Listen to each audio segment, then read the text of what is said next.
Good evening, and thank you all for coming to this new location for this evening. My name is Don Brown, the co-organizer of the consortium, along with my colleague Tom Noble. We started this about a year ago. We have 400 and almost 50 members, so thanks to all of you. And let's give a great thank you to AWeber for hosting this meeting in their beautiful facility. So we needed to start a bit early tonight because we're told that we need to be out of this facility by 8 o'clock sharp. So that's why we started a little early.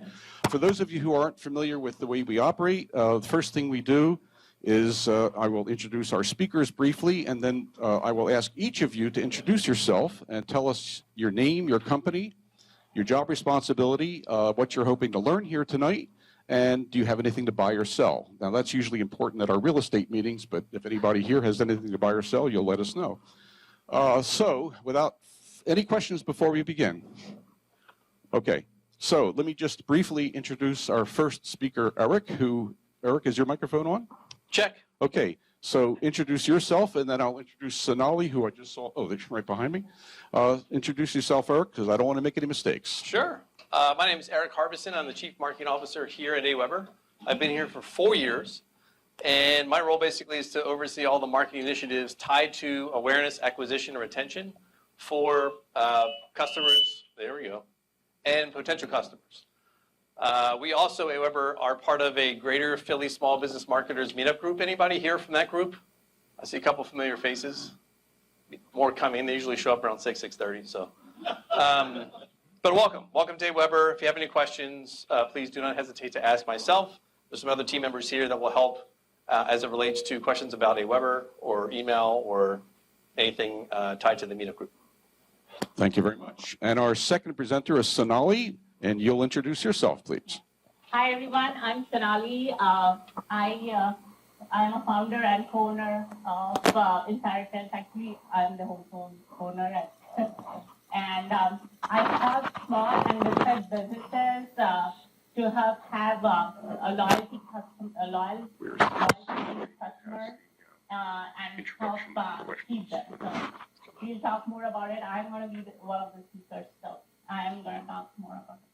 Yes, she is indeed. Okay, what I'm going to do now is hand the microphone to this gentleman in the blue shirt who, I thought you're in a different state. Well, you used to be anyway. Who will introduce himself, and we're going to get to the, oh yes, before we go on to that. Sure. If you haven't given Marty your business card, please do so either now or before you leave. If she's not here, give it to me or Larry or Tom. Because what we do is we scan everybody's business card in and then send it out by email to those people who send us, who give us their card. That way you don't have to hit everybody up here for a business card. You'll get a copy in the mail. Okay, that's the business card slide. What's the next slide? Okay, introductions. Please tell us your name, your job responsibility, your company if you have one. What does your company do, and what are you hoping to learn here tonight? And do you have anything to buy or sell? So we'll give our first microphone to Mr. Hall. And what's the time limit there, Don? Time limit is 4 hours and, no, just briefly, I'll just say, we have a lot of people here. Hello, everyone. My name is Chuck Hall. I live in the Atlanta, Georgia area, formerly from Doylestown. I do business coaching for entrepreneurs, mainly tech entrepreneurs, both in Philadelphia and Atlanta. My business is Biz Allies, and I'm happy to help anyone with anything I can at any time. Chuck Hall, thanks. Hi, I'm Mike Alabak. I am from Alabak Photography. I take photos, headshots, and boudoir and weddings of mostly tattooed and very heavily tattooed people. To overdo that. Dan Grosso. I'm from AWeber. From AWeber, I work here. I'm an engineer. I'm a computer geek and like to learn about SMS and marketing and cool stuff. My name's Susan Sullivan. I'm a freelance graphic designer, illustrator. I also do website design. I specialize primarily in Viva Merchant e-commerce stores. I'm also launching my own website, my own brand as far as doing T-shirt design for anybody. So. And before Susan passes the mic, I forgot to thank Susan, who actually is responsible for introducing us to the AWeber people. So give Susan a round of applause, please. Thank you very much. Hi, my name is Peter Nakash, and I'm with a company called Tula Medical Supply. I'm one of the founders. We're getting ready to launch a product that I've been looking for, a e-commerce solution that manages inventory and keeps track of commissions and things like that. So, Is your mic on, Peter? I don't know. Is the light green? Yes. Okay. Okay, continue, please. Can everybody hear it all right? Yeah, that's right. I don't know. So get in touch with me if you have... Hello, can anyone hear me? Neil Weiser, Neil Weiser Consulting. I'm a marketing consultant. If you have e-commerce issues, social media, product launches, anything like that, come and see me. I don't know how late I'm actually going to be here today, though, but hopefully I'll get to meet some of you. Yeah, I'm Jim Samuel. I spent the past 15 years as manager for internet marketing for a hospital corporation. Now I'm out on my own for marketing, consulting, and content development.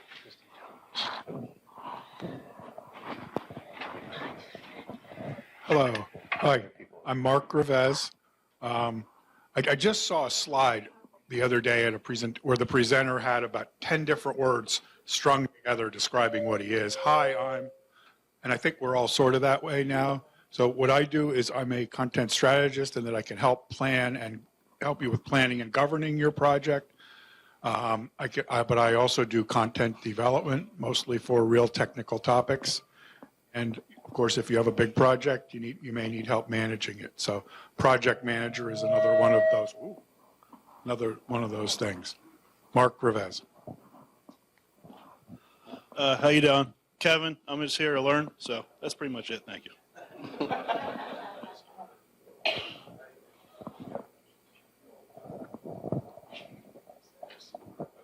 James Din. I do web design, print design, and I'm here for blog.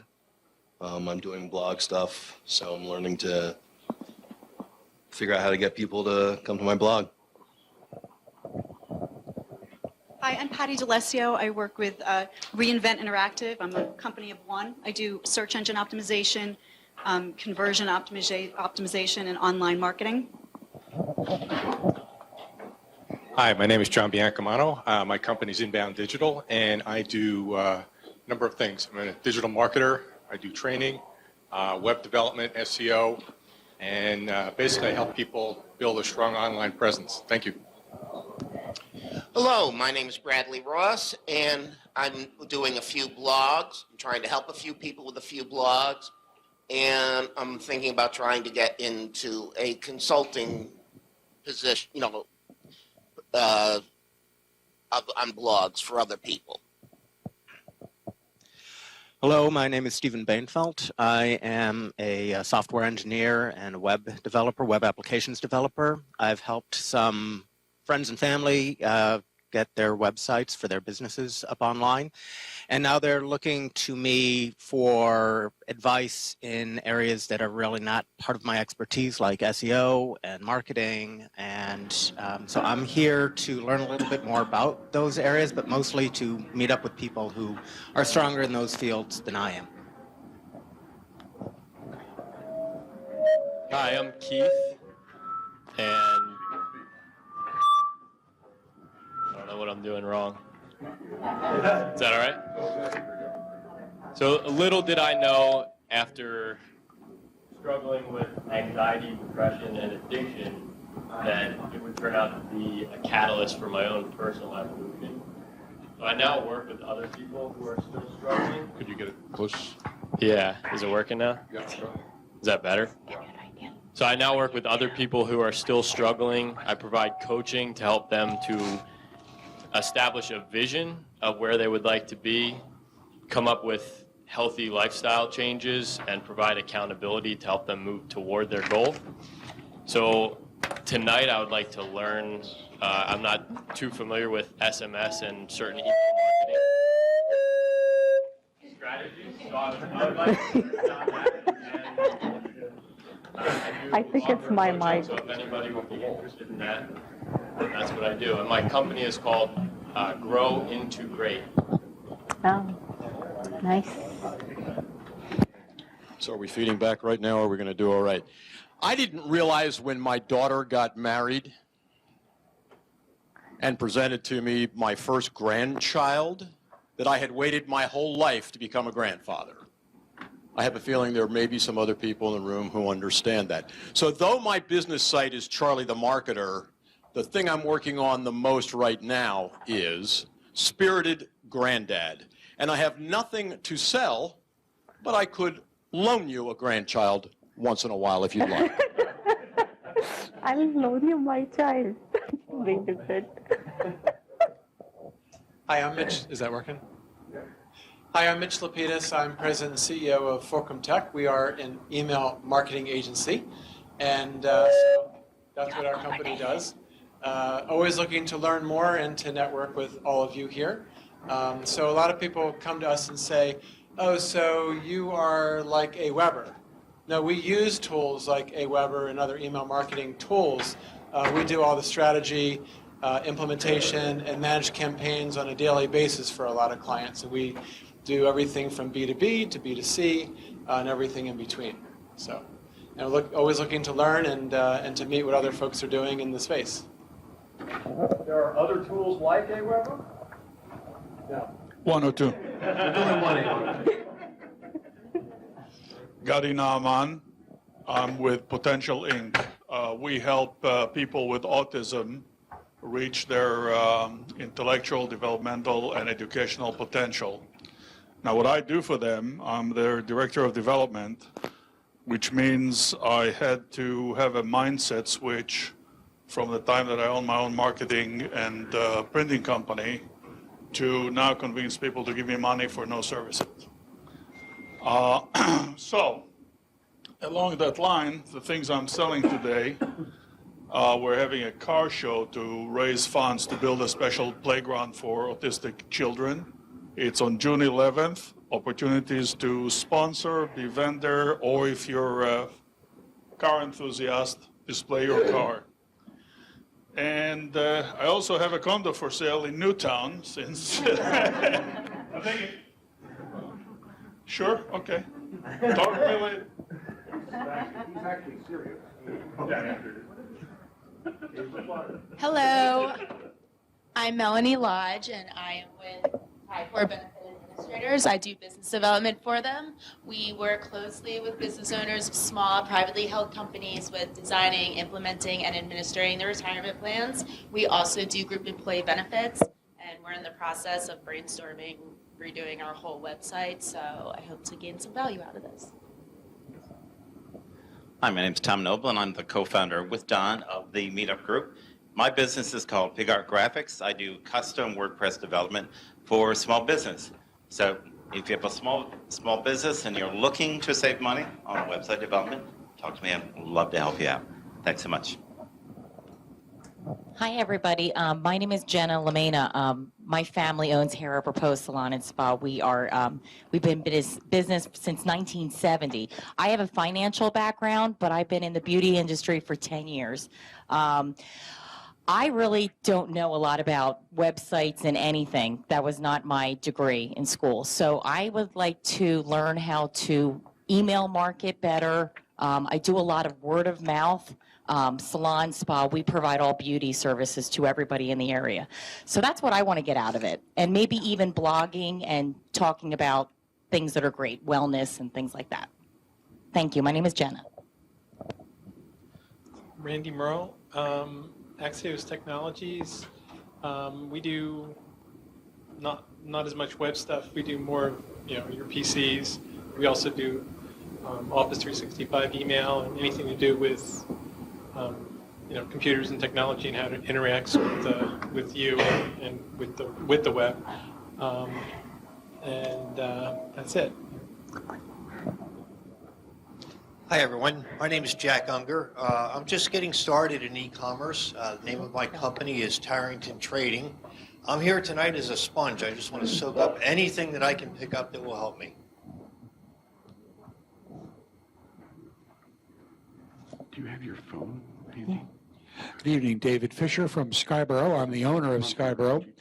And anything having to do with marketing for small and medium-sized companies, I consider to be a very big challenge nowadays. So we do websites, website design. We specialize in e-learning systems, including course development, and of course, WooCommerce we specialize in as well. Thank you.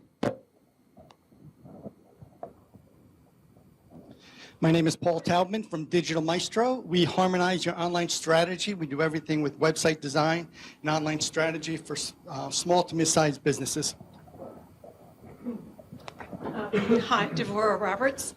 I'm first setting up a business in internet marketing, and so far I've arranged for web hosting and have a domain name, and a direction for some products I'm interested in.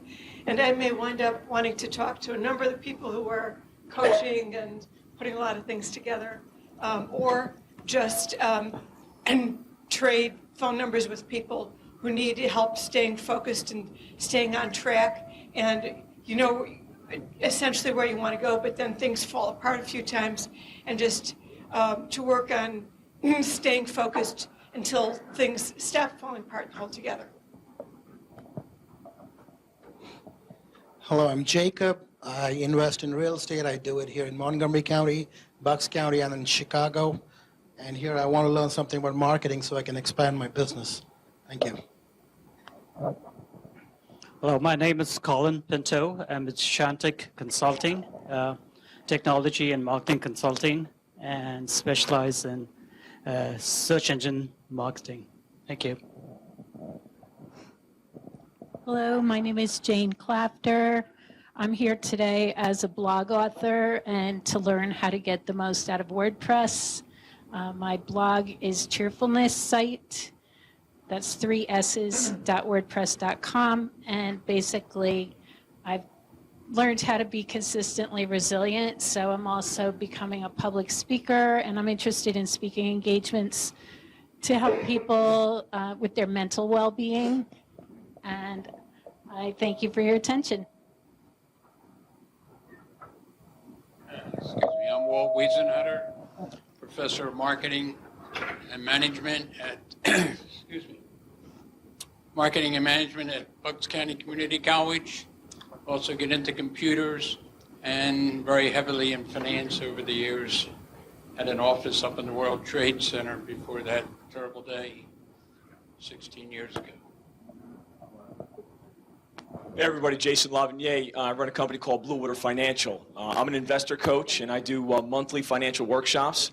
And what I do for my clients is I show them what prudent investments are. I show them how to stay fully invested 100% of the time, and why panic and fear should never enter the equation. Matter of fact, I have a workshop coming up on Thursday the 23rd at Maggiano's in Bridgewater if anyone is interested. I'm here because, you know, they invented robo-advisors, and I'm looking to drive a lot of traffic to my websites and to my workshops. Matter of fact, I'd love to fill the rooms, you know, just much like this. So I'm here to learn just as much as I can, just like everyone else in this room. Thank you. Hi, everybody. John Angelo, residential and commercial mortgages. They say that knowledge is power. I want to get as much knowledge as I can out of this meeting tonight. I want to learn more about text messaging. I want to learn more about blogging. I want to learn more so that I can be ahead of my competition, so that I can get the information before they do, so I can help them, instead of them saying, do you know about this? Yes, I know about that because I learned it at Meetup. Thank you. My name is Pete Brown. I'm a desktop engineer. I'm just here to learn anything about traffic. Hi, my name is Carol Brown. I'm an operations engineer, and I'm here to learn and gain more information. I'm hoping to have a website and maybe be some of the businesses you guys are as I eventually get to a retirement stage and still want to work and be active.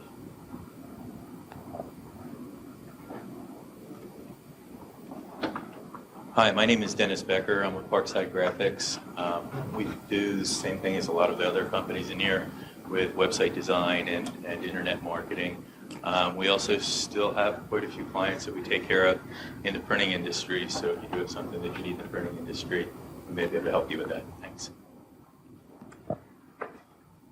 Hi guys, I'm Eileen Smith, and I'm a blogger and a podcaster and a YouTuber.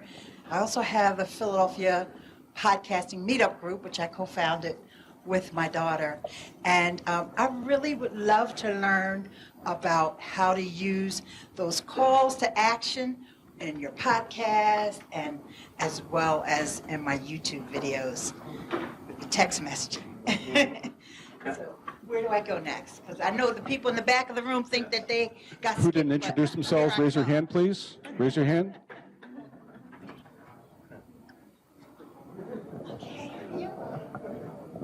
Hi, my name is Joanne Palmer. I'm of Silver Wolf Productions. I'm a handcrafted silversmith. And I'm here tonight to, well, when I went to school, the internet wasn't available, and e-marketing differs greatly from traditional marketing, and I'm looking to make networking connections and learn more about e-marketing. Thank you. Hi, everybody. I'm Chris. I'm here with my colleague James, and we run massive family events, largely around STEM-oriented topics, so Lego, Mind Fair, and science, technology, engineering, math, and specifically really interested in the SMS topic and how, you know, old school concepts, long form sales copy, direct response marketing will translate into something as small but as powerful as a text.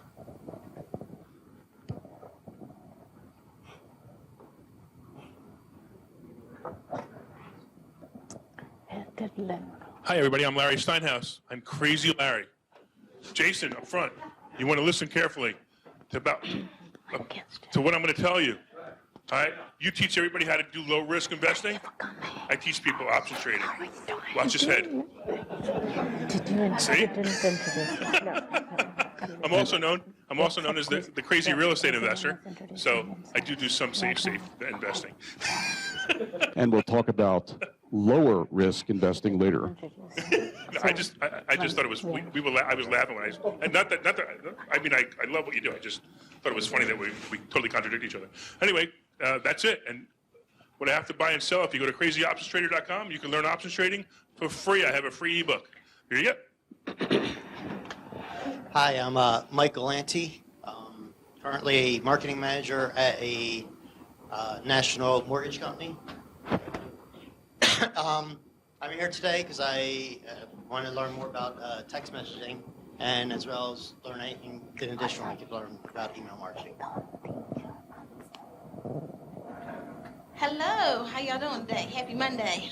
My name is Kristen Fullenwellen, and by day I am an inspector for the Commonwealth, so I get the wonderful opportunity to open up child care facilities and ensure that they are adhering to our regulations that are set forth in our chapter code 55.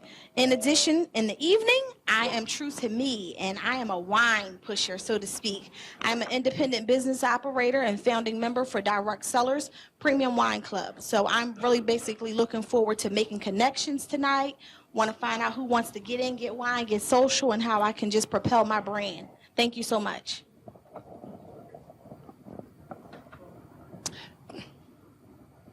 Hi, my name is Lorna Levy. I teach spirituality and metaphysics online from a quantum physics point of view. I'm trying to learn how to quit my day job. That's why I'm here. Awesome. Hi, I'm John. I'm with a new company called Cosits. This is an app for an iPhone. It's based on instant messaging and chat because younger people want to communicate that way, and it's geared towards businesses, allows you, the business, to customize and support customers using instant messaging and chat with an iPhone, and I'm offering it for free to any business that wants to give it a try. Hi, everyone. I'm Anthony Kane. I work for an internet marketing agency called One SEO. In Bucks County. I handle all of their in-house marketing, so I don't do as much with the client side, but I handle all of the in-house stuff. Honestly, I'm just here to kind of soak up as much info as I can and relay it back to the team. So. Hey everyone, Chris Martin. I'm with the University of Pennsylvania. I'm part of the IT group, and I started taking courses in marketing in the evenings and found it really interesting. So I'm just here to learn more about it from people who are actually doing it. Hi there, my name is Lynn Williams, and I'm the director of the Philadelphia Area Great Careers Group. We're a meetup in Chester, Montgomery, Delaware counties with over 2,500 members. We do career transition and career management. Typically, I teach LinkedIn. Got lots of brochures, well, papers here if you want to know more. And I'm working on turning my organization into a 501c3 nonprofit with Immaculata University students right now this semester. And we will be needing a new website because the one that I built, that I don't know how to build websites, I would love to know people. So yes, you can all hit me up. Jake, did you introduce yourself? Go ahead. Hello, my name is Jake. I actually work here at AWeber. And basically my role here is I work with our partnerships. So anybody that integrates into AWeber, from form builders, e-commerce, CRM systems, things like that, I build those relationships. Tony, right next. My name is Tony. Hello? Here? Okay. Doesn't sound... All right. Name is Tony Moore. I have a retail e-commerce site. I sell unique puzzles and games, and that's the name of the site, Unique Puzzles and Games. I'm here to learn more. I need to drive more people to my site. That's it.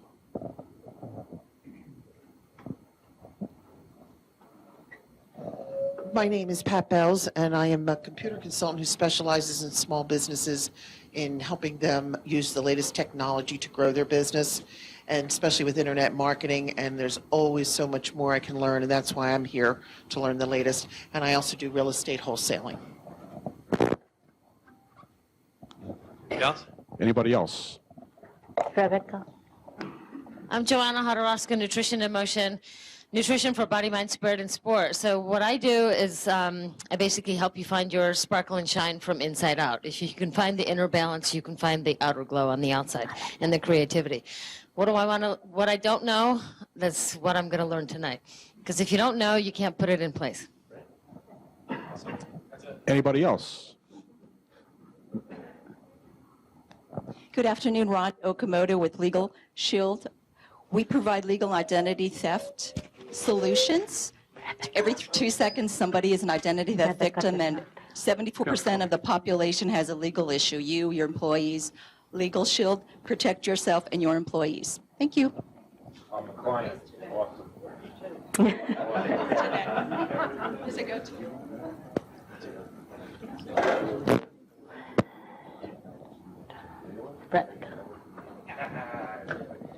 Hi, everyone. My name is Rebecca Pollard, and I'm the digital marketing manager for AWeber. So I manage all of our acquisition channels.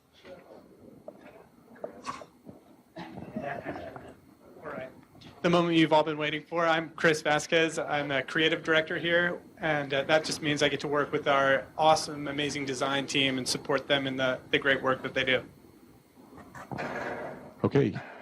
Anyone? Marty, do you want to introduce yourself? Sorry I'm late. I'm Rich Davis. I've got a company called Comfort Career Connections, and we help career seekers. I don't remember what I'm supposed to say. We help career seekers to create their comfortable fit. We use the Harrison Assessment Talent Management System, and learn how to launch online.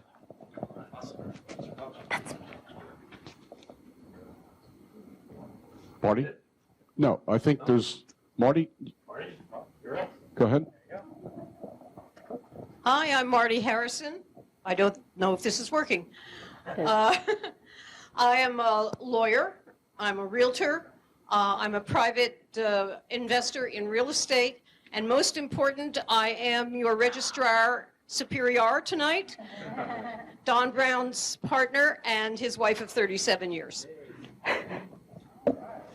She wants to make it 38 years, too, by the way.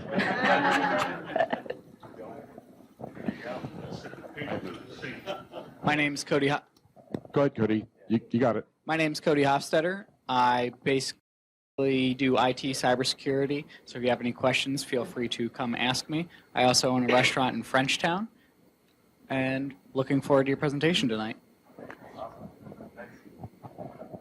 Okay, as you can, anybody else?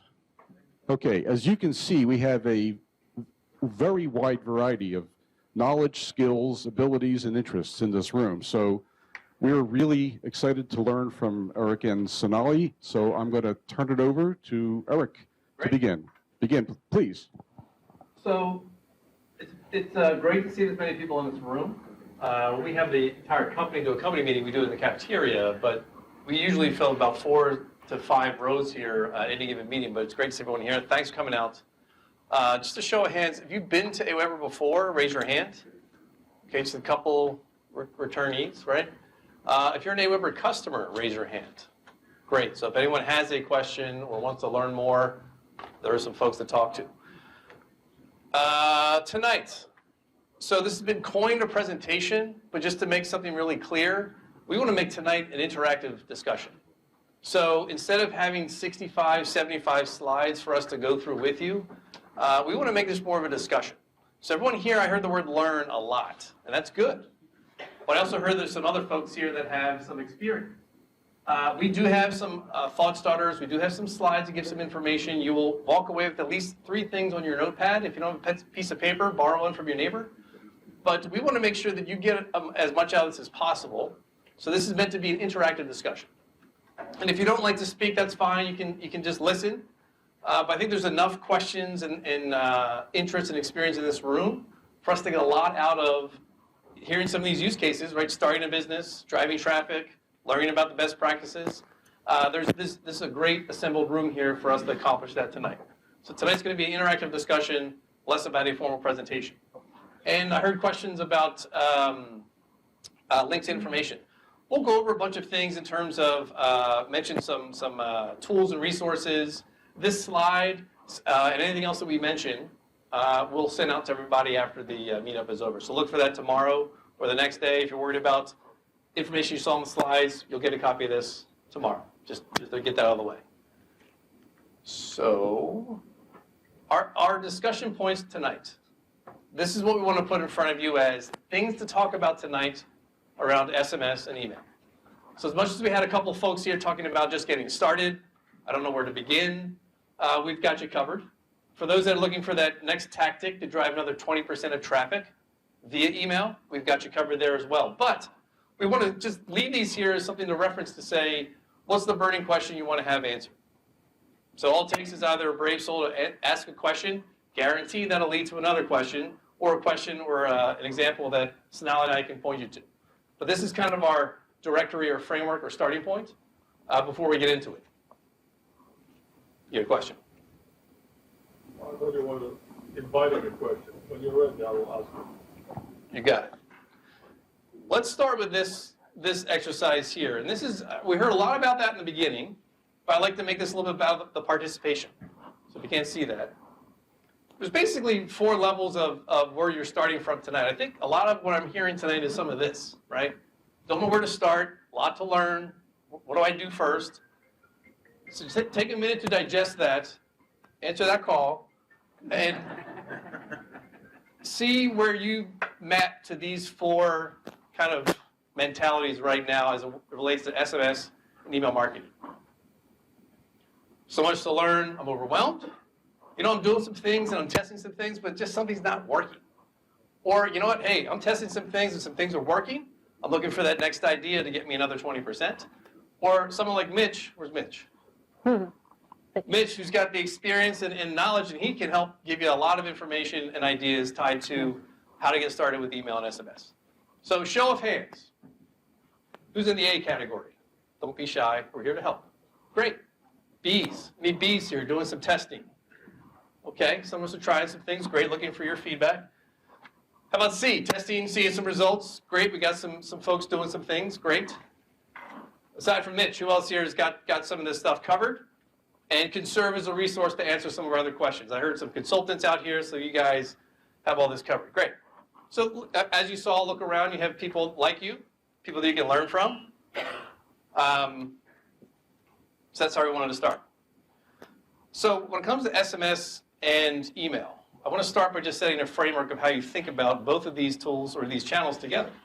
If you think about it, there's really like 3, and you may have seen slides or diagrams or paradigms. When you think about the notion of the personal notion of what's in your pocket that can contact you or you can contact somebody else, it really comes down to three things, right? Is how are you getting permission to opt in, to get that number, that name, that email address? And then there's this notion of relevancy to keep everything connected. So if you're thinking about starting your blog, you're thinking about trying to get traffic, well, the one way to do that is to be relevant. And Sonali's going to talk about some examples of how SMS makes sense and how it may not make sense for your business and what you're trying to accomplish. But this is the most important thing here to make either of these channels work well. And the ones that don't work well, we've all got that example of that company that sent us that text message that we didn't want, or we have no idea where we got it from. Or you got that email address that, well, how does this person get my name and why is there a reply in the subject line when I didn't reply to that email? Right, so that's the bad stuff we want to keep out, but everyone in this room is focused about that relevancy. And then last is the opt-out, right? You know, someone may want to stay with you forever, and that's great as a subscriber or someone in your database. But there's the opt-out that we got to be cognizant of too, which is let people tell us they don't want to keep on getting something. Give them the option to remove themselves. In the email world, one thing to keep in mind is an unsubscribe from your list is more valuable and greater than a spam complaint. You do not want somebody to have a spam complaint tied to your email. You'd rather have them unsubscribe. So that's kind of a notion to keep in mind when it comes to this point. So next we want to get into some stats, right? Stats that you may have seen, but stats that help level set where things sit from an SMS and from email standpoint. There are a gazillion stats that we know we've seen. And the reality here is we picked a couple of important ones that kind of help to set the context of how SMS and email work together from a stats standpoint. So just by comparison, and just you hear, right, when you look at email versus SMS, right? We love email because it's that one-to-one connection with our subscribers. We love what we heard about SMS because it's got 98% open rates. 98% versus email that may have 20, 30%. So the numbers by comparison, it seems like an easy answer, but it's not really an or, it's an and mentality when it comes to email and SMS. Yes, the open rates are strong, but think about the use cases, which we'll get into. 5 seconds it takes to open. Sir? Do you know where those numbers coming from? Do you have now some research? Yeah, so this one is exact target. And I can share these in the follow-up that comes. Yeah. And this one is a McKinsey study. And these came from? Google Insights. Yes. Yeah. Well, I have something to add. The 98% open rates in 5 seconds is a stat when people have opted in. The permissions, what Erik was talking about, those are the people who are those are your happy customers who are always going to be very happy to see those text messages from you as a business. And that's why that open rate is. And anybody of you who has not more, like I don't have any text messages that have not been opened. How many of you have any or maybe more than 5 text messages unopened? Is there anybody? Okay, 1 person in 50 people, right? So that is the scenario that we are talking about, that everyone opens and sees a text message within 5 seconds. So back to Erik. And then just by comparison and looking at email, 43 to 1 ROI. Now that's a stat we've seen, it's been around for a couple years now. But I'm sure there's some examples of those that are in that D category that probably have seen ROIs larger than 43. From the notion of, you think about if you're selling a product or a service where the lifetime value is a couple hundred, couple thousand, yet you're using either a free email marketing provider or something that's 20 to 40 bucks, the value you're getting back from that is much higher than 43 to 1. So the 43 to 1 is like a starting point. And look to exceed that number with what it is you're doing with your business models. And again, we can answer those specific questions later. And then lastly, the 40 times more successful at acquiring new customers, this is email, than Facebook and Twitter. Again, not to say that you just use email to acquire customers, but when you look at their success, McKinsey had done this study, and they saw that email was more successful at increasing your data. So those looking to launch a site, launch a blog, do those things. This isn't to say just do email. You certainly want to use social as a way to have a holistic surround sound marketing program. But just know that email has that, it can be successful, very successful in helping to build your audience. Just a comment that Facebook and Twitter can be used in conjunction with email to grow your email list. Correct. Yeah. When you want to ask your question, please raise your hand so I can get a microphone to you. Thank you. And just this stat about, this just shows the complement between these two channels as it relates to, this is a stat that came from Google, 90% of people moving between multiple screens and devices, not for the heck of it, but to accomplish something, whether that's to follow up on that email, respond to something that was coming in, make a purchase. So when you think of that 90% number, I mean, that's pretty, just think about it. It's a device. Knowing the consumption of email through a mobile phone is very high, 60, 70%. When you start to combine these two together, achieving a goal tied to a business. So if a marketer in the audience, you're thinking, how am I going to connect with my customer? These are two very effective ways to do that via an email and SMS. 90% of the people move from one device to another. How much of that 90% are going to complete the call to action once they get to the new device? Sure, I think that this stat was just sharing the notion of just the commonality between the two devices. I don't know if there was stats beyond that in terms of what the conversion is, but Yeah, there are stats, so which I can we can discuss, because for each business it's specific. So what I can say about a beauty-related business, I cannot say the same thing about a real estate business. So it depends on what kind of business you have, and so we'll talk about it.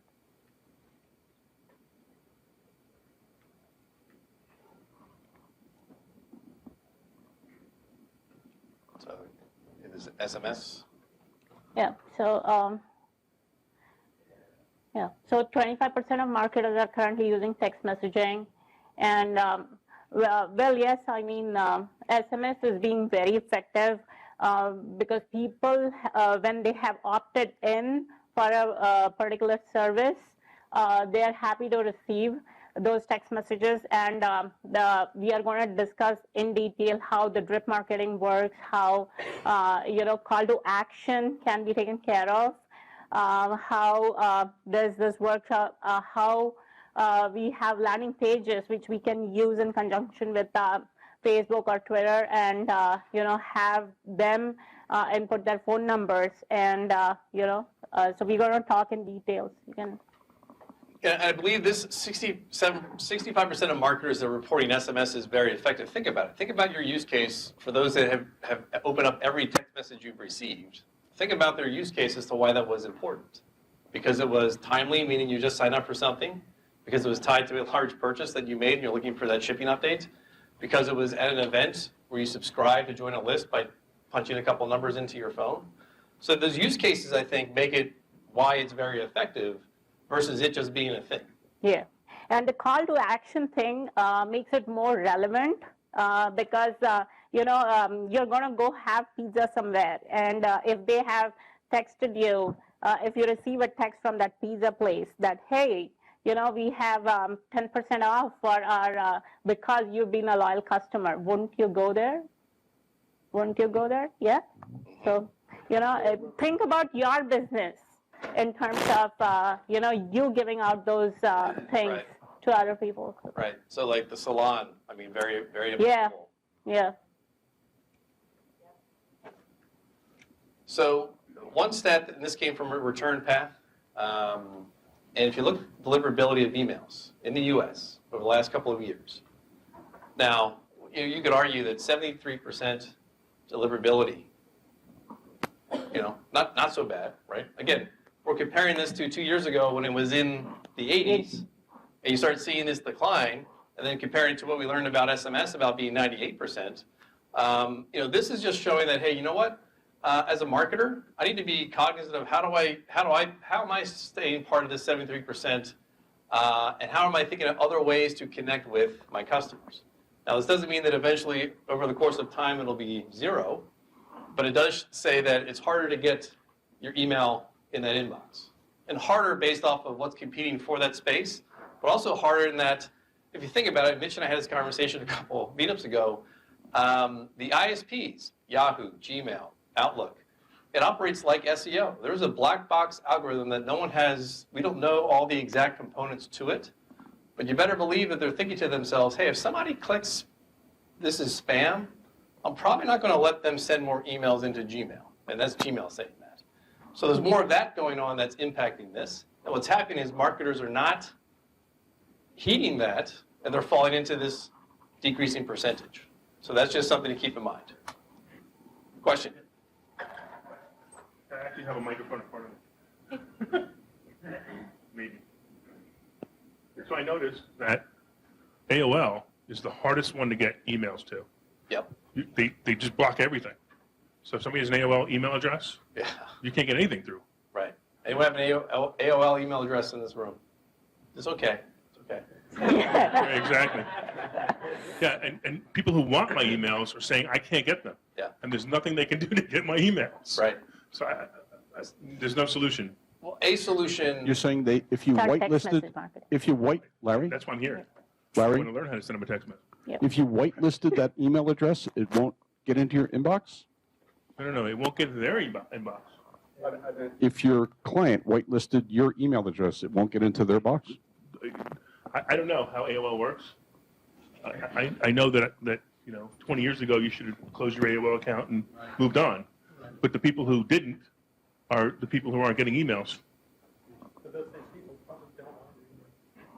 No, they call me. I didn't get your email, and you can't get it to them. I said, open another account, open a Gmail account, and they open a Gmail account. Right. It's the only advice I can give to them. Well, percentages that you're coming up with. That return. Wait for the mic. Yeah. Percentage that you're coming up with, the downlight slide, whatnot. There's that term out there, millennials. Sure. Yeah. What percentage of the decline is caused from the millennials because they want things quicker, sure, faster, more quick and efficient, and easier for it to be them to look at it. Yep. So is that taken in consideration? Is that mostly the millennials? Is that a mix? What is the demographics of all this? That's a great question. I don't have that detail right now. Can look into it for you, as this was just kind of bucketing all of US emails Because when together. you do your marketing, when I do my marketing, I want to make sure that maybe there's certain things I'll send to them, certain things I won't. Yes. Based on statistics. Exactly. Right. I like it. Wait for a mic, please. So there's a difference between open rate and deliverability. Yes. If they're not even getting it, which is addressing the deliverability issue, they're not even going to open it. Correct. Yeah. So it sounds like this isn't really affected by millennials or anybody specifically. It's the ISPs. Or is this also referring to if Gmail puts it in a promotional folder that nobody wants to look at? Sure. Yes and yes. So to address your point about Gmail and the promotions tab is all Gmail is doing is giving basically, obviously, folders for content to find its way into. And what it's doing is requiring marketers to take that extra step to say, in your thank you page, when you capture someone's email, you're asking them to look for this email, it may be here, and then drag it into that primary folder. When Gmail sees that action took place, it says, hey, these emails are coming from a trusted source. I'm going to let them go into the primary inbox. Yeah. It won't happen the next day, but it's a signal, again, going back to that black box, that over time, when they start when actions start to happen like that on the receiving end, then that's a note to say, hey, these are emails you want to put in the primary box. So can I comment something? So what we are seeing here is one of the first slides that Erik had put together about how people are using different methods or different devices to look at information. This is an information age, and how fast, as a business, how fast can you get that information in front of someone? That is our whole goal, to help you understand and achieve that goal here. So, when he says 73%, it's not just email. I don't think it's just email, because it is going to be together. If you put together with the SMS and email, it's going to be much higher.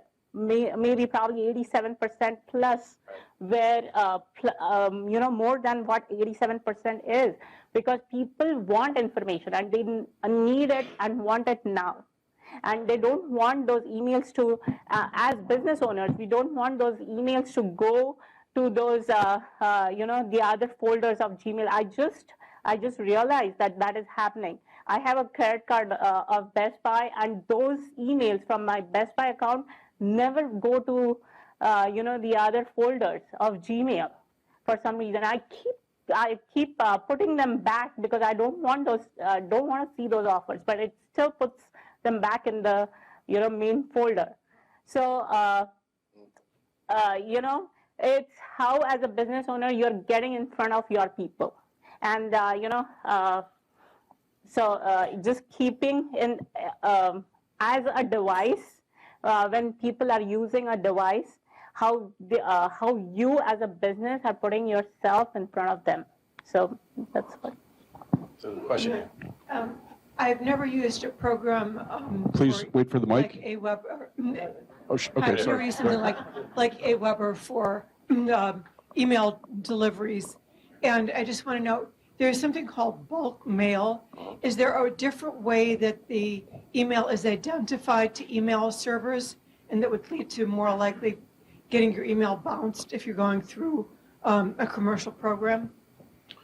So the email service platforms exist for that purpose of already having that reputation with those inboxes through the various providers. So if you're using Gmail as a business and put everyone in the blind copy and send an email to yourself, that's when it's time to look at that's when it's time to look for an ESP, an email service platform.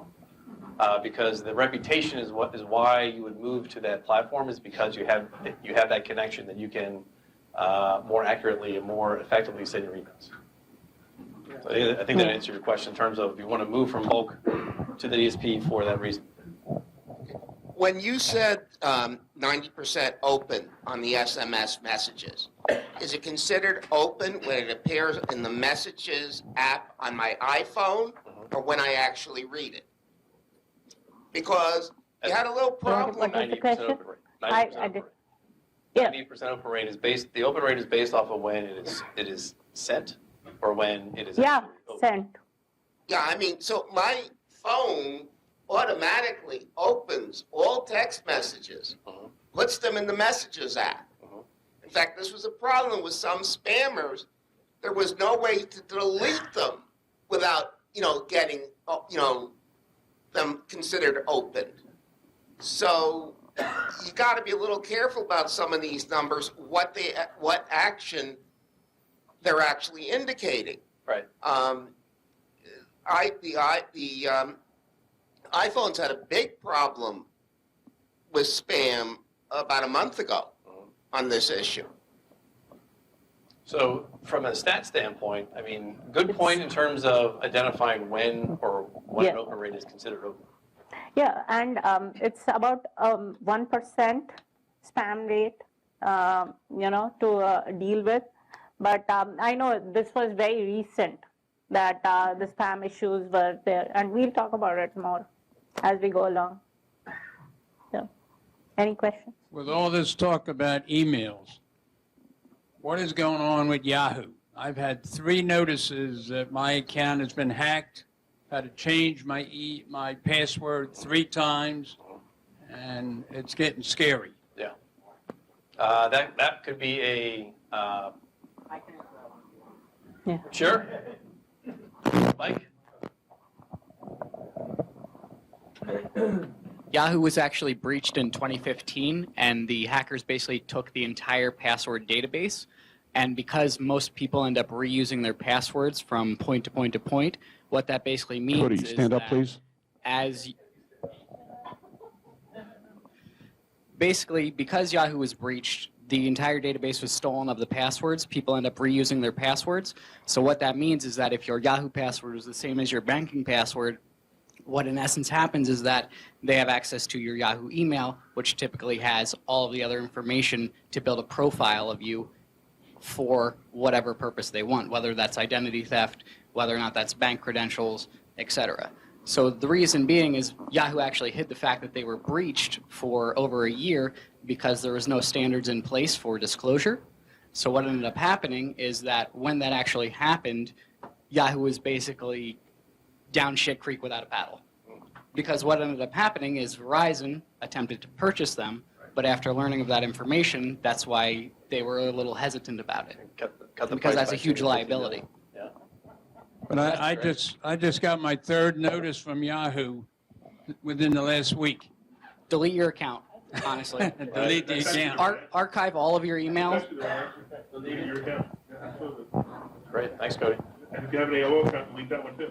If you have an AOL account. I deleted them years ago. Question right here.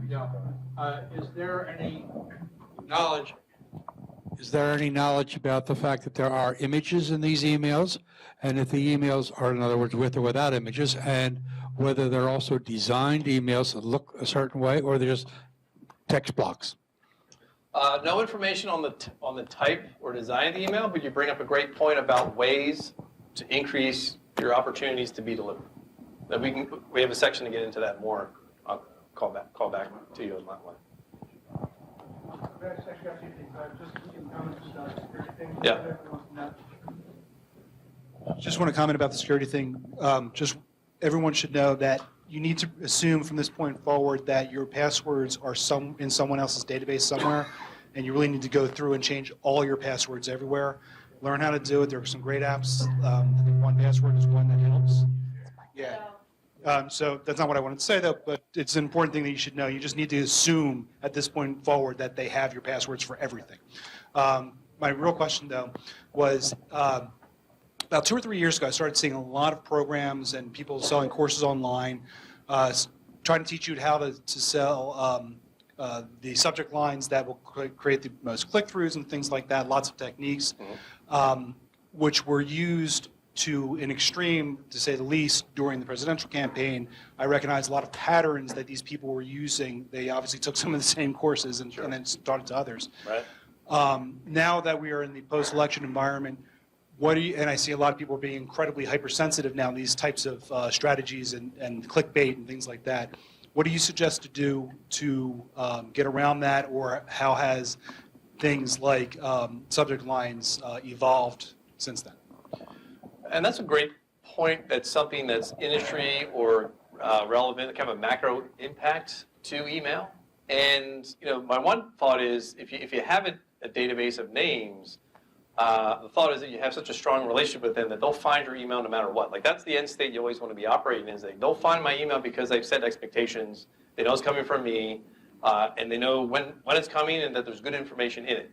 To your point of, if you're in an industry or you feel like you might be impacted by the fact that it's harder for me to get that click or that open from my subscriber because of all this other stuff that's in there, that's typically where you would use other channels to connect with your customers to let them know, hey, whether it's to look for this new campaign or you hate to have them opt in again for something else, but it's some other signal you can send to them to say, I'm sending emails in a different way, or I'm doing something differently with how I'm sending my emails to you. And some ways to do that in your database, if you have an email or if you have a list already, it's who's the most active. Let them tell everyone for you that something else is happening. And then you look at your inactives of your list. If there's noise that's increasing in your inbox, then your inactives, quite frankly, again, unsubscribe is better than a spam complaint. Let's ask those folks if they still want to get emails. And let them say no, and then you're working with the people you want for the next time that the inbox starts to get flooded with. God knows what it'll be in the next 3 to 6 months. Also, another thing on Yahoo.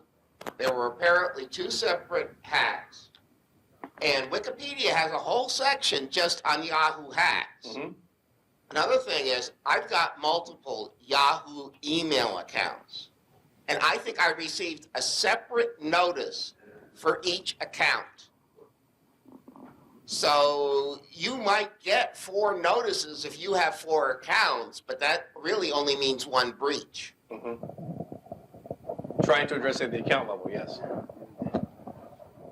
I just wanted to make a comment about the Yahoo breach. I actually did call our fraud investigators to find out about what's the best way to handle this. And if you do have abandoned Yahoo accounts, you should close them all down. And in your Yahoo account that you have currently, you need to check your send file to see if things have been sent out in your name, using your name. Yeah. That's what our fraud investigators have talked about Good us.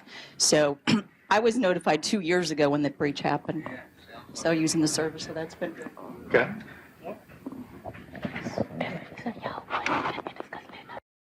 Dennis has a question. So let's keep moving with a couple of these stats because these are great questions, and all questions that we'll get to as we get into some more of the topics later on. But just think about this also, and this is more of a stat to understand kind of where the state of email is if you think about a given 12-month cycle. So every year, research coming out from marketing profs is that 37% of people change their email address, which means, going back to the connecting with your database, is let's make sure that they're expecting emails from me. I set the expectation with them so that it's coming from a name or on a certain day. It's a Sunday newsletter, it's a Wednesday newsletter, whatever it is. Let them know when things are coming so that when they're changing their email, you're aware of that and you have a way for them to stay connected with you, or you have update your information at the bottom of your email. So anytime somebody wants to update something, you can send an email or broadcast that says, if you're changing your email address, do it here and share the link. Now, I would imagine that percentage will only increase, could only increase as more of these hacks continue because people just start abandoning and changing their emails and everyone's on a Gmail account. Question? You know if that number is for overall total email or personal? So it's personal. Actual person. New job, had a spam attack or something like that. Moved from a place. Yeah. Excuse me. I mean people's emails that they have themselves. Correct. As opposed to a work email where with the amount of contract work, some people may have 2 or 3 email Sure. addresses Correct. in 1 year. This is, a primary email for a person. Okay, so like it's my excluding Gmail all account, it could be somebody who changes that to still in Gmail, but it could be just a different name and handle. Eric, as a data point into, I forgot your name is question, Mark's question. In my previous business, managing our email database was the single most expensive part of my overhead. I would devote at least 25, sometimes 30% of my budget just to managing our database. We had several people in our office that's all they did. All day long is manage our database because of this decay, what he's calling decay. And if you're going to run your business with email, you got to do this. It's a big deal. Yeah. There's no simple, I don't know of any simple solution. Maybe you do, but I don't. Contact Mitch. That's your easy solution. Real quick on this decay thing. So what I mean by decay is basically you can do nothing. You have 100 people in your email address. You have 100 names in your email list. Decay is basically every year about a quarter of that's just going to disappear. Disappear meaning there's going to be a hard bounce, meaning no one's longer there, or they change their email address and you don't know about it. But you can do nothing to your email database right now, and some of you may have done this already. Do nothing for the span of 4 years, and you're left with nothing. And just by doing nothing, you have a list that's effectively useless. So the point here is, to Don's point, is that there's a commitment, there's work. Is it a lot of work? I mean, could be you outsource it, you find a consultant. Could be you do the bare bone, like the bare minimum things to keep that database active and engaged. And we'll get into some of those examples later. I just wanted to give one horror story. Please. I have been getting emails from Six Flags over Texas.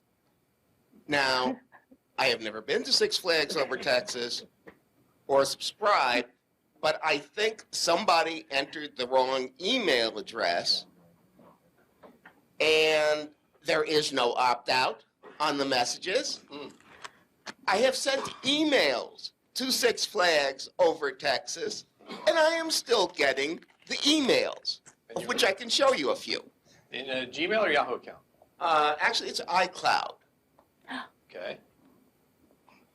The problem is they have no way, they apparently are not interested in the fact that it's being sent to the wrong person and no opt-out. just put it in your junk folder. Just set, Oh, yeah. set the junk Set a filter. rule so you don't even see it.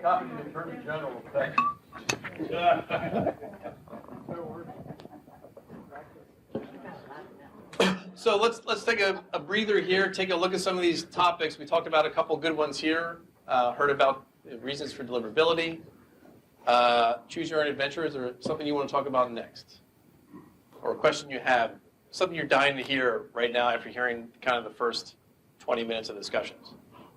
Yeah. Absolutely. Yeah. Me like some use cases for SMS?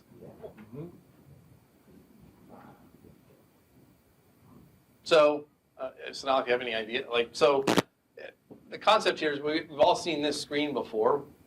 Hopefully, when you want to, right? You've created yourself. But I was alluding to earlier about how you think about SMS and it's personal, it's connected, it's right there, it's in your pockets, and it's typically for things that you're expecting. Like you were saying, it's things that you're expecting from the brand because it's an alert you set up to say when my child's next dentist appointment happens, you can send me a text. But going back to that framework, it all starts with them saying, hey, do you mind if we text you, sign here, check here, or sign your life away, whatever? So alerts tend to be that friendly reminder that goes beyond the calendar reminder, which could be an effective use case. Again, think about it for your brick and mortar, salons, shops, etc. But also if you're consulting and you have a quarterly business review you do with your client, and they've opted in to get that text message alert reminder, that could be another use case. Yeah, and updates, like there was a time change in a meeting, and I know Madonna and I spoke, but it was on a Saturday, and I was busy this weekend, so I couldn't put up with that update thing from 5:30 to 5. So, we could have put together something where we could have sent all that, but we need to have your phone numbers. And the way we were going to get it is have landing pages. Like for a business owner right here, I'm going to do it. He's into financial industry and he's a investor coach. We are going to input, how people are going to input their phone numbers are through landing pages with his website, in conjunction with his website. And that's how they're going to opt in. And you guys can, I have created a campaign for the group here tonight so that you can receive all these slides via email or text message. And we will, tell you exactly how those text messages work as a business and how you can, so those are the updates. And offers is like anything you're going to offer your customers and how they can benefit from it. And having it in a timely fashion is more important. So timing is very important when you're sending what you're sending.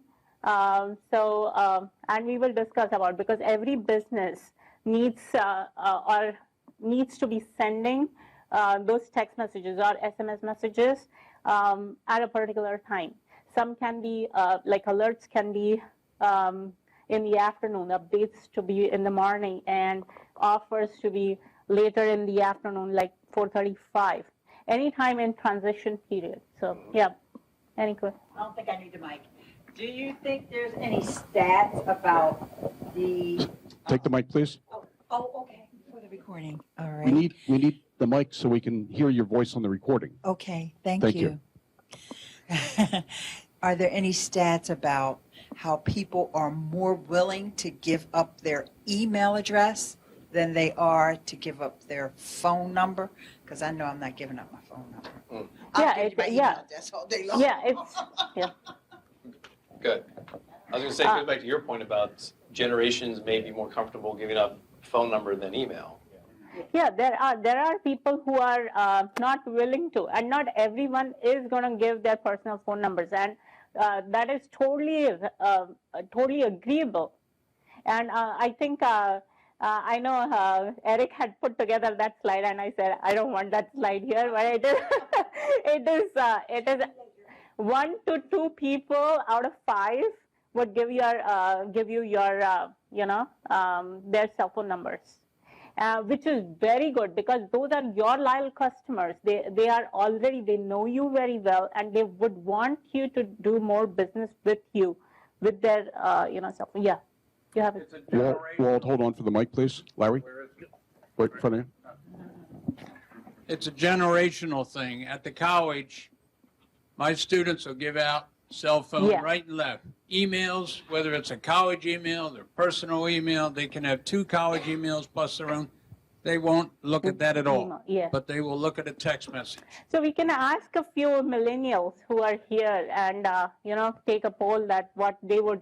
I have a client who is in Princeton, in the university area, and she is like, if I have to send a broadcast, she says, Sonali, don't send a broadcast because there are so much influx of people that I cannot handle it.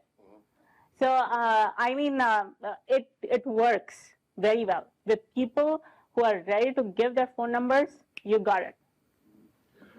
I have a comment, or really a question to you, Sonali. Yeah. Right now, SMS applications like what you're showing on the screen are fairly primitive compared to email applications. Right. For example, you don't have a way of managing spam, you don't have various folders and so on and so forth. Does anybody in this room know of any more advanced SMS applications that are being developed that will be able to behave in the same way as email applications do? That's the first question. Anybody? Well, if they don't exist yet, I'm sure they will exist. And the reason I bring that up is because it's going to have an impact on people opening SMS messages. And I also want to support what Walt said. The millennials are much more willing to give out phone numbers than us older folks. So maybe a show of hands would be a good thing. Larry?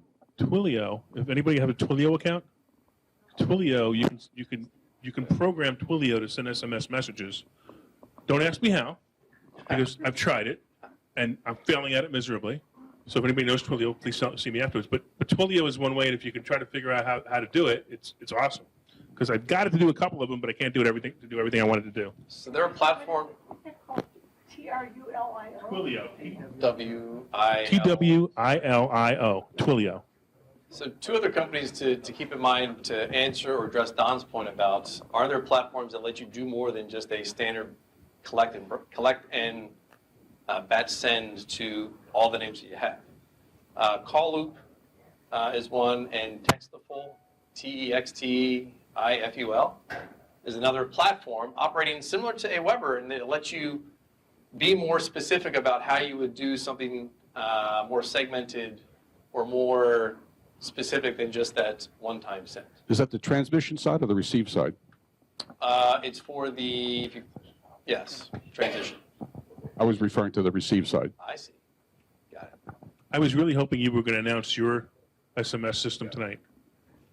That was a softball for you, Eric, but I guess you missed. They're implementing Jake's hard work and he's so good at what he's doing. We've got those. It's not here yet? Native? Not yet. Oh, who else came for that? See ya. Come back for our meetup in June where we talk about other things.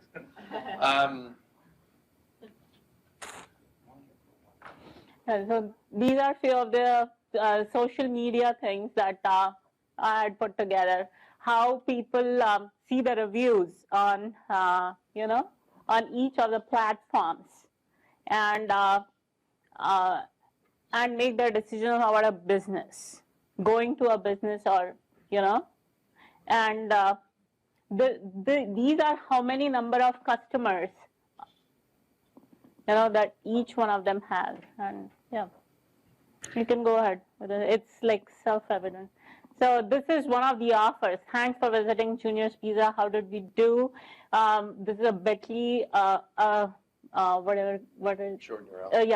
URL, and then it goes directly to that business's review page, and a person can review directly or rate directly on that page, and which can be posted on your website. The review can be posted on your website right off the bat.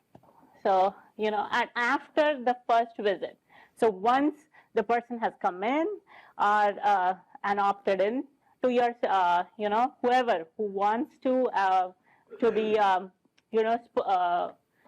who says, yes, solicit me about your business on my cell phone, are the people who are going to receive such messages. And we can take it from there.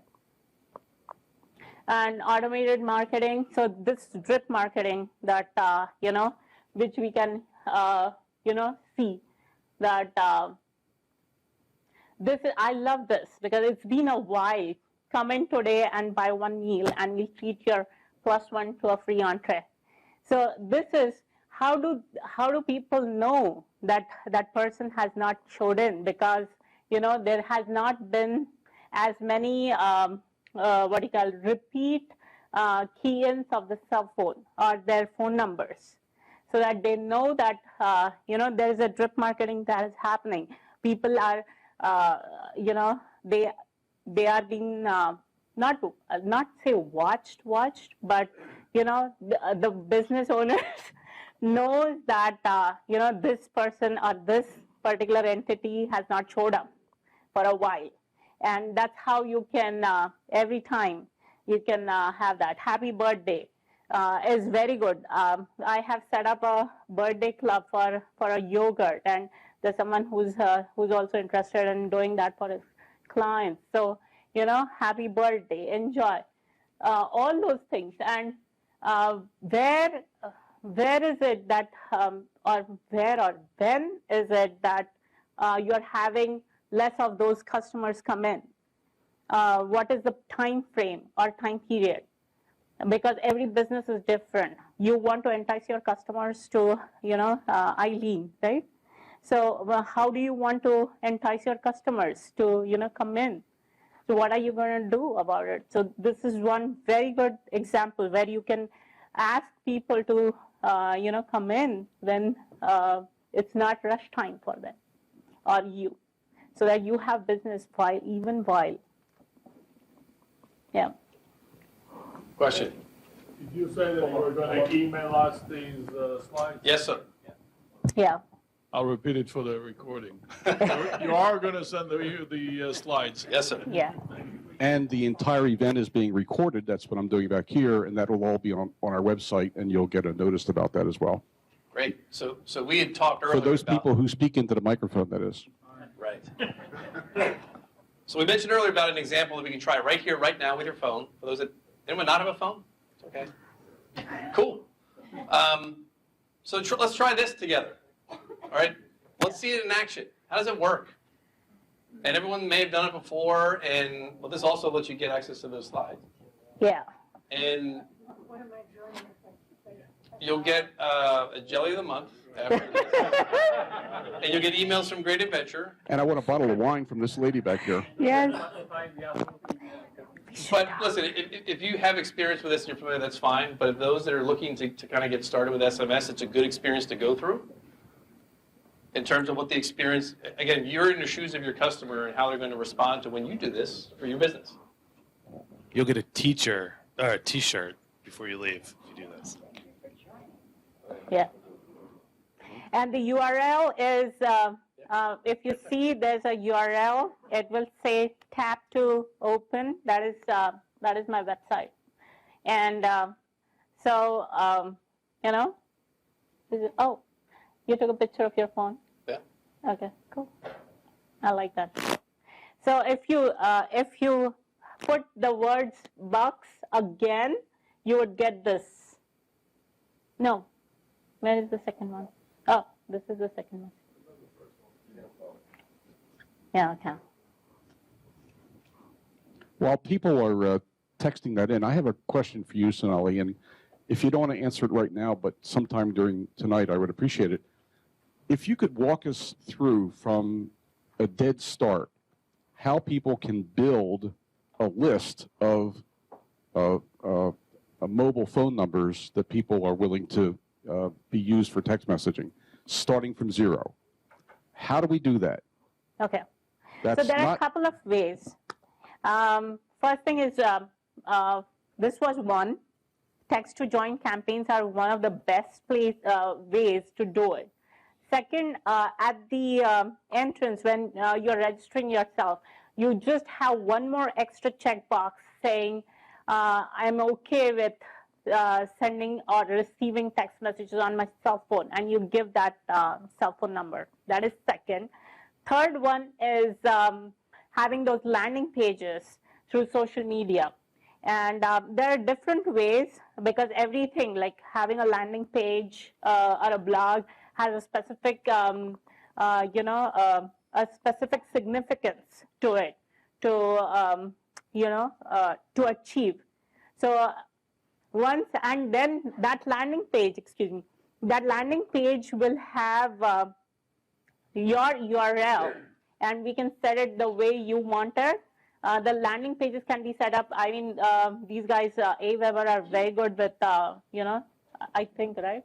With the Yes, and we have integrations to do that too. Yeah. Yep. So, which I also do for other businesses, where I have a rich media experience program set up to have landing pages for each one of them, so that if they have a web widget on it, and the fourth thing is the web widget, having a web widget where I will help you get those phone numbers directly into the database, a pool of database which can, have.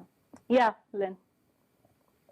I have a Google form that I use when people come to my first Wednesday of the month meeting in Berwyn, and they have to type out the information, first name, last name, email address, phone number, what business that they're in for networking purposes. Right. Everybody gets a copy of the attendance sheet that comes to the meeting, but I also have all this information funneled into a Google Sheets, so I can collect it that way.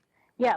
And you can also add, if you want to get text, use text message marketing for your groups, you can just have a form is okay to text, and they just tick yes, and that's it, and you're done, because that's you're getting the consent. Because without getting the consent, it is so difficult to even send an email to anybody as a business or send a text message. So I don't want any of you to get in trouble or me. So Sonali, Yeah. I have a database of probably thousands of names with mobile numbers that I've collected over time in my business. And these people have not given me permission to send them texts necessarily, but is one of the other methods to send an opt-in request to those email addresses, the mobile phone numbers.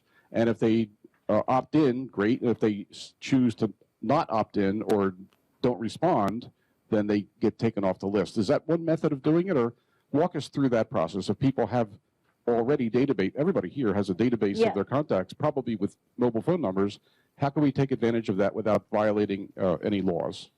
So like I said, either have those, send an email, use AWeber. If you have permission. Yeah, if they have the permission to send that. But landing pages are the best bet, so that none of us get in trouble for that. Do you have any other option? Well, I would say if you have those mobile numbers, you probably want to make sure that you have the permission first. Like step one is to get the permission. Yeah. That is either like if you're loading up phone numbers into a platform and it's sending something cold that says, hey, do you want to keep on getting this valuable information? Probably wouldn't recommend doing that, other than communicating with your database first in a way that's either in person, if it makes sense, if that's the case if you have clients, or using your database that they've already opted into, and use that as the way to promote and say, hey, we're extending to be, provide more value, and opt in here to get the SMS messages. I think there's that step that's very key. Otherwise, you really run the risk of getting a lot of stops. Yeah, and it gets into spam. And like Erik had said before, that you don't want either your text messages or your emails to be reported as spam. So that's why we send this reply stop to stop getting those emails. So we can do one more of those things. but I'm a little hesitant because I have never done that before. That sending this as a text message directly and asking to stop if you don't want it. But until and unless people have not responded back, I would keep asking them, please respond, whether you want it or not. Just let us know. Yeah. So I know what happens when you send spam emails. What? Not from experience. You know, guy. But what happens when you send spam text messages? I mean, what I'm saying for people who don't know, you get put on a list, a very bad list if you send spam emails. So you get blocked right away. Blocked by who? By the receiver. By the subscriber. Yeah, no. But I'm sorry, by the receiver. But so if I send out, take Don's list for example, and I send them all out, and all these, and I don't know, 50 of them out of 100 block them. Who cares? I got through the other 50, and I'm not on any spam list. Yeah. So I know how to block email. I don't know how to block mobile phone text. Your phone, when you get it, it says, "Do you want to block this?" Hit yes. Yeah, there is a way to block every text. I have a couple of. Right, but is there a blacklist of people sending spam text messages? So mostly this is a short code. When it is a 6-digit code, it's called a short code, and you can add anything, Eric, later.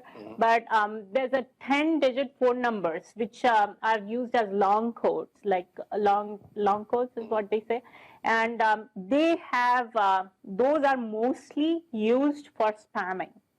And they are generally, that is why there is a ratio of, 1% spam and things like that. So I have I have a lot of those numbers which I have blocked because I don't know who sent me that text message and what business sent that text message. It says just 10% off and whatever.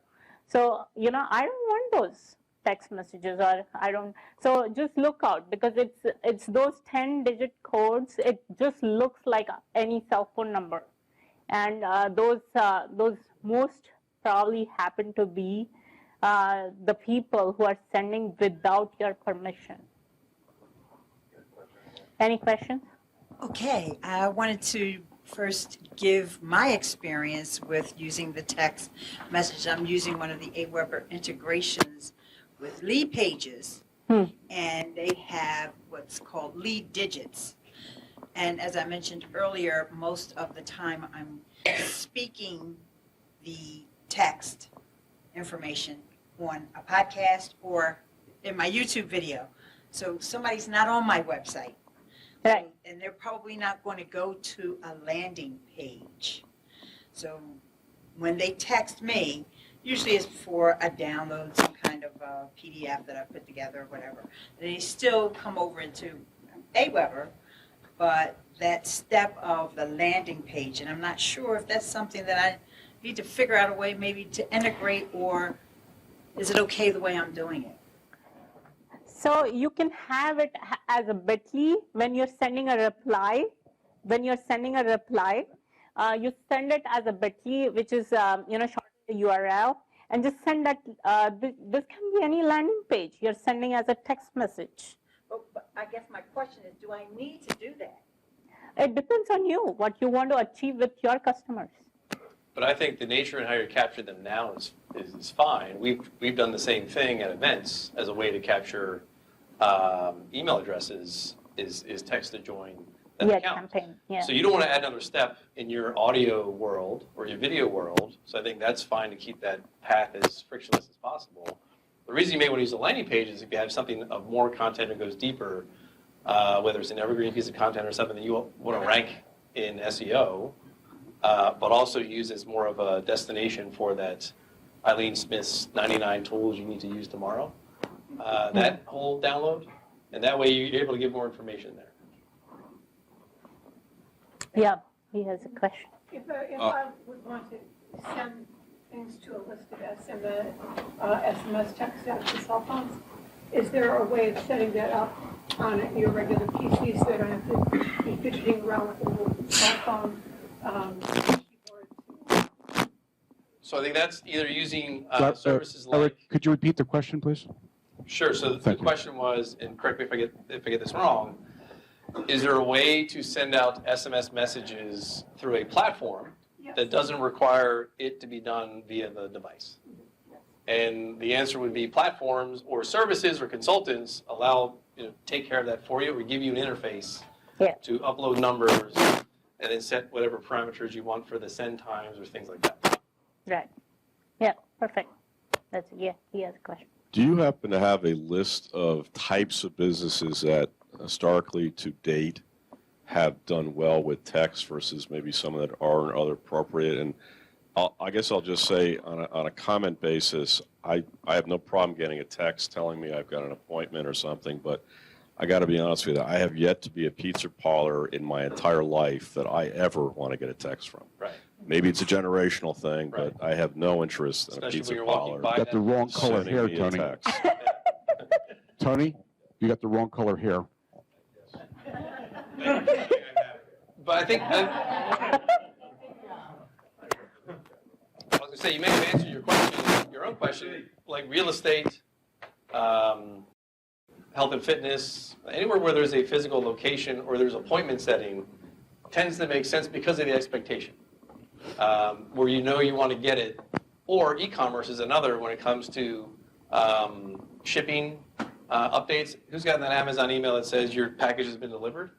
So that makes sense if you're tied in from that standpoint. But also, if you're a consultant, you have an online presence, you want that review.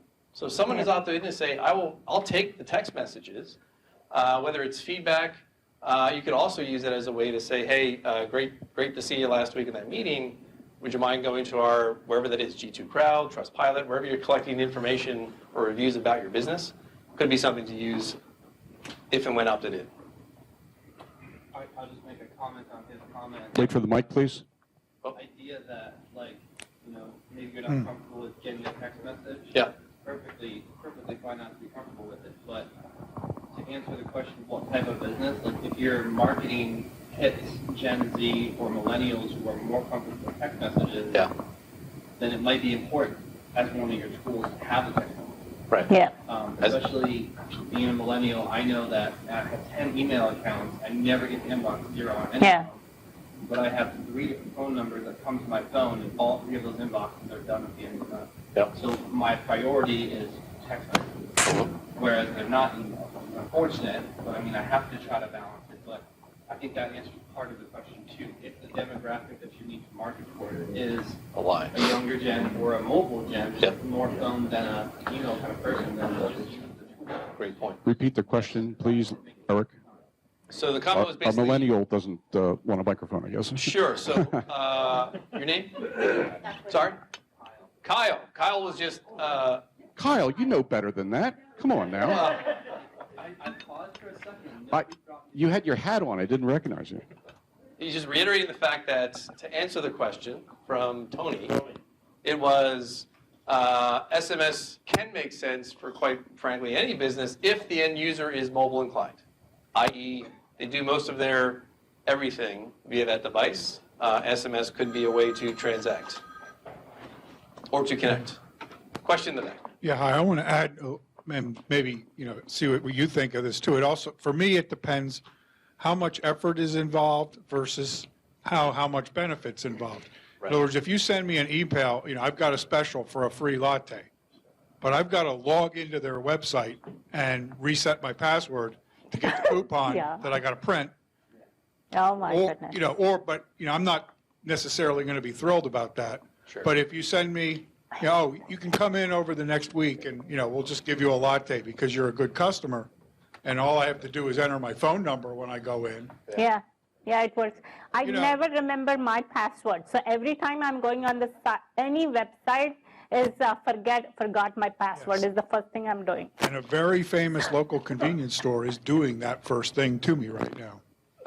Sending you an email and asking you to log in and take another step in order to get that thing. Yeah. So when will we see a cross-indexed database of email addresses and mobile phone numbers? That's got to be coming somewhere. Eventually. Yeah. And I don't mean the NSA database. I mean something that's commercial. I mean, that can happen today. I mean, that's information that exists. It's attributes that's collected on that landing page that you're referencing. I mean something that you could purchase. Purchase email lists today, right? Oh, I hope not. Anyone buying a list in this room? Quick, lock the door. You can. But in terms of building your list, right? If you're building your list, you have the list, and you have the email, you want the phone number, or you have the phone number, you want the email. Building those two components as part of your database can happen today. And acting on that information can happen today. Again, going back to ensuring that you have that permission. Any questions before we move forward? How many of you, I have a question for all of you. If any one of you have not opted in today, I just wanted to see your hands. And it's okay, I mean, it's perfectly fine. We have not done this? Yeah. Yeah. Who hasn't done Okay, there's one thing. Everyone else gets a t-shirt. Okay. How many people don't want to answer that question? Oh, there you go. See, you asked the wrong question. Yeah. Okay. Cool. There is stop. So, you can reply. So another question, as we're looking at this, and I should know the answer to this, but character limits for your text message is what? It's 140. 140? Yeah, so We're 140. all good at that. Yeah. Yeah. Yeah, perfect. Twitter out of business, just remember that. Yeah, because they have 160, right? Burning topic for SMS, somebody wants an answer to. Anybody? I'll answer. Boom. Does your platform allow for the use of emojis? Yes. Use it to what? Bitmojis? Yeah. Anything on your phone. No? Good question. Let me try it. Okay, another question. Is there any phone service that still charges for text messages? Yeah. I think they all got rid of that. Right. Data, yes. So if you're asking them to opt in somewhere else, I can see that. But I don't know why you have to repeat that down in your message. That's a really good question, Charlie. No, I made a statement. I don't think it really is. Yeah. Right. They got rid of that a couple of years ago. Yeah. And I think at that point, those of us that were using texting, knew that text was going to be big. Yeah. Because people weren't being charged for it. So I think people will rarely come after you if you've sent them one, but they have to say yes or no before they'll accept the full message. And I believe it's 160 characters, and even, I know mine, when I send text messages, will go to at least 3 messages at one time. So they'll go over more than that these days. Yeah. So that's why I take the permission first, so that I don't have to send so many text messages, because if someone is getting too many of those text messages also, people get bogged down. So at the most for a business, I have 4 text messages per month is the max I have sent. And I say it here somewhere 6 messages per month, and that is like way ahead. I'm like, that's the buffer that I've put myself. Because if there's a President's Day sale, something going on, and a business wants to put something, and it's like getting towards the end of the month. So, yeah. I have a question, if I may. Has anybody in this room actually used text messaging as part of their marketing campaign? I know Larry has, if he wants to comment on that. If anyone has, we'd like to hear your experience. Larry, do you want to comment? And we'll go to this gentleman, and then My we'll go to you. experience is terrible because I can't figure this Twilio thing out. You already have another client. Yeah. I hired you an hour ago. Thank you. So just understand. But I know you. We're good. By the way, anybody in here not want a text message from me tomorrow? Okay, good. You're all opted in. I received text messages from you. They all opted in. Okay. That is recorded. Other examples? Right, there's a gentleman here. Well, I don't know what I'd be able to say about how I've used it. I used to use it, Mike Koenig's system. Haven't used it for a couple of years. And we used to opt people in. We'd stand in front of the room. We'd say the same thing. We'd get 87% of the people opting in right there in a meeting to have something sent to them. Yeah. And then we would go ahead and continue messaging them. And it was very automated. I could set it up weeks in advance what I wanted to send out when I had a special what's going on there. Yes. I will say personally, now I don't think anybody would accuse me of being a millennial. But your thought process is. But my text messages are private for me. Yeah. Yeah. So I want my family, because it's the only thing that I allow to ring on my phone. I don't want to keep going from my pocket all the time. My wife will get any message, she'll get a notification on it, and she'll hear an audible. Not me. But if I hear something from one of my kids, I want to get that right away. So just my way of working. But who doesn't get all their email on their phone? Anybody here? I think most people that have a smartphone are getting their email there too. So that's getting to them right away. Yes. It may not notify them the same way and make the audible the way I have it set up. But you can. But it gets there. So that was one of my questions, was going to be a while back when you were talking about emailing. Have we looked at the difference between those getting it on their phone versus their computers on whether it's getting through or not? But we don't need to go back to that. Got it. Yeah. And Mike. I apologize for not being your customer, but most email, thank you, I understand that option.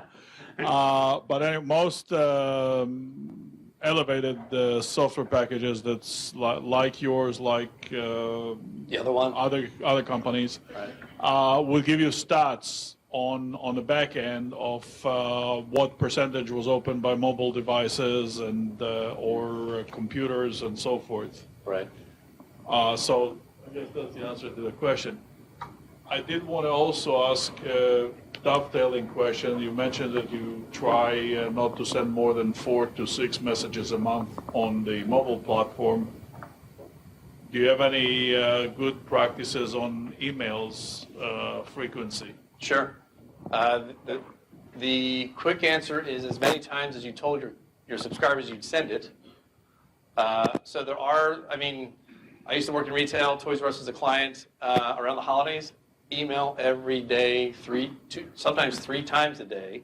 Imagine that dilemma where you're thinking like, there's a lot of spam issues because it was being read as, why is this retailer saying this many emails, but then it's the holidays. And you couldn't sell enough toys during the holidays. So, but people are eating up because we set the expectation that said, every day you're going to get an email, morning, afternoon, evening, that's going to have that deal.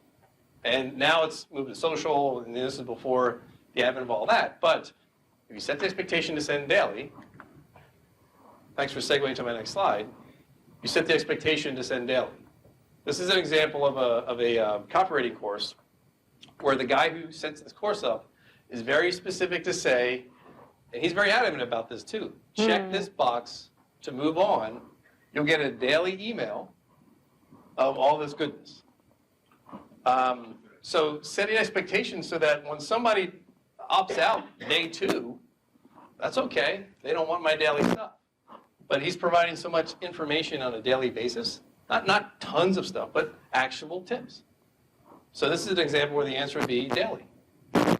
Whereas, the general marketer, there's a frequency and cadence that you need to consider so you stay relevant to the inbox. For anyone who hasn't sent an email in 3 weeks, 6 weeks, 3 months, that could be a problem. Because all of a sudden you have this great idea, I got to send an email to my list about this thing that's going on, and guess how many of those bounce? Or guess how many of those get put to spam folders? Because you haven't done anything recently to keep it warm, if you will. So once a week is usually easy to get started. For those that are starting businesses that have my blog, my site, my consulting business, if you're just starting that list, you want to make sure that, again, this is relationship 101. I'm just meeting you, so I want you to hear more from me more regularly early on, and then trail it off after a month, after 2 months. So if I'm building my own site, which I am, my cadence for my welcome email series is going to be every other day. I'll do that for 14 days, and then after that I'll do it every 4 days. Then when I get past a month, it'll be every week. And somewhere when I make that switch, because I'm just getting to know you, I'll say, I'm going to start sending these every other day, or whatever my change in cadence is. So the expectation is really key, so that you're not left guessing like, oh, wait a minute, I should, and reading and learning through blogs and articles, that's helpful, because you may, think of an idea to test. Because the question that comes after this one is, what's the best day? Tuesday at 2 o'clock is what I tell everybody. Because there's no real specific answer. Some research will tell you that opens are highest on Tuesday, clicks are highest on the weekend. Now again, knowing your audience, if it's a younger audience, it might be more active. And it might be more active in the evening or on weekends. If you have a commuter client or personnel, think of that time in the morning when they're on the train or not driving, but commuting at some point. So all those things factor into identifying at least where to start. And then once you start, then you start to optimize that. So do you recommend combining your email marketing with this SMS, to the same people? Or do you keep them separate? In other words, the people who I'm sending text messages, sure, they're getting different messaging, right? Because sure, of course it's shorter, offers, alerts, whatever. Would I also still want to get that person on my email list to send them different messaging, or do I care? Well, me personally, and I'd love to hear other examples and experiences. Me personally, in my mind, email is the most recession-proof marketing channel that exists. So if I have a way to get as much connection with an individual or a subscriber, I'm going to put a mobile number on there and say, I may test it for a month to see in driving traffic to it, am I capturing both? Because I'd like to think, and this is the question, has anyone had a customer that you had their email address and their phone number, and they were active in both? Were they a higher value to you than just someone who just had an SMS or just had email for?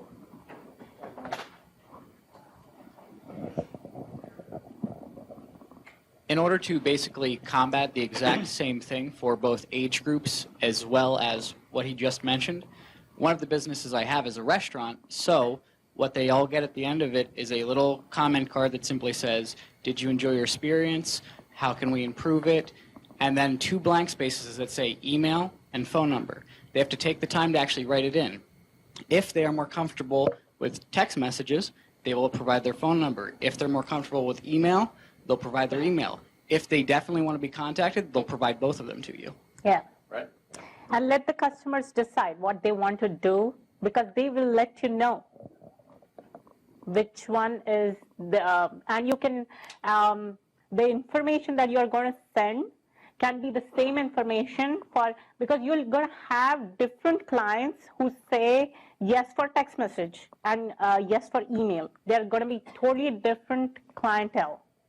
And you can cater to all those people because you are set so that, Right, because you wouldn't be sending the exact same content in your texts. I mean, not everything, but you have 146 characters. Similar. Or you can send a link which will send you the content which you're sending it through that email. Other questions? Okay. Hypothetically, let's say you had an autoresponder list over a year to brides, and that was 2013.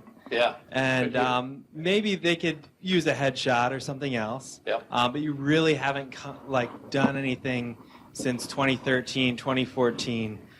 Is there any saving that list? Which platform are you on? AWeber. We can help you out with that. But the one thought is like, ooh, that's going to have a tough time getting through inboxes. But you never know. But you shouldn't be surprised when the scores are horrible when it comes back to, I may be talking out of school here, you guys please correct me. But any thoughts on that? Well, I was just going to say, sorry.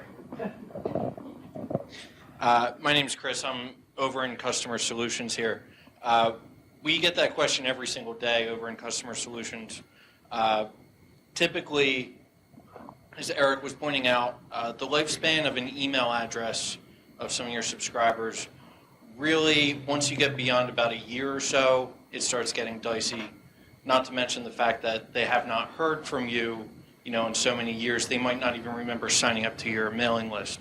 So, it would be a shame to get rid of the entire list, but you don't want to just bring it in and send them an opt-in message right away with the email service like AWeber. So what we will typically recommend is create some kind of a sign-up form, some kind of a landing page, some kind of a place to opt in. You can do that with AWeber. You can do that with other services out there too. send it to that list outside of AWeber, maybe you still know some of them personally through, your personal email network. Find a way to get it to these people. Post it on your Facebook page, post it on any other social media accounts, and let the people opt in again on their own. It's going to give you the highest quality possible list. It's going to make sure that you're not spamming anybody, and it's going to make sure that you're coming clear with your subscriber list and letting them know, like, hey, like, I'd love to hear from you again. You can hear from us again. Just opt into this list and take it from there. It might be a much smaller number than you were hoping to see or expecting to see at the start, but it really is the best way to start, and it'll give you the best way moving forward. Yeah. Question in the back. If I can add something to that. In addition, if you have a really old list like that, in addition to all the very good points he made, you could also use services like Fresh Address or Bright Verify. There are a whole bunch of different tools out there that it will go check the email addresses for you, so you're not sending to bad addresses. So you clean those out.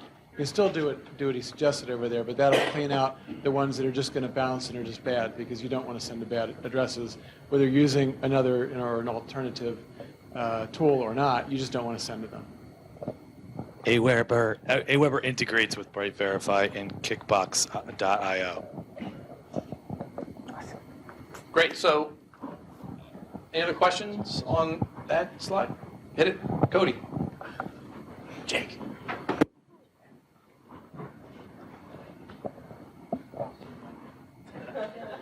In particular, I was wondering whether or not you guys have any data on basically viral open rates for text messaging.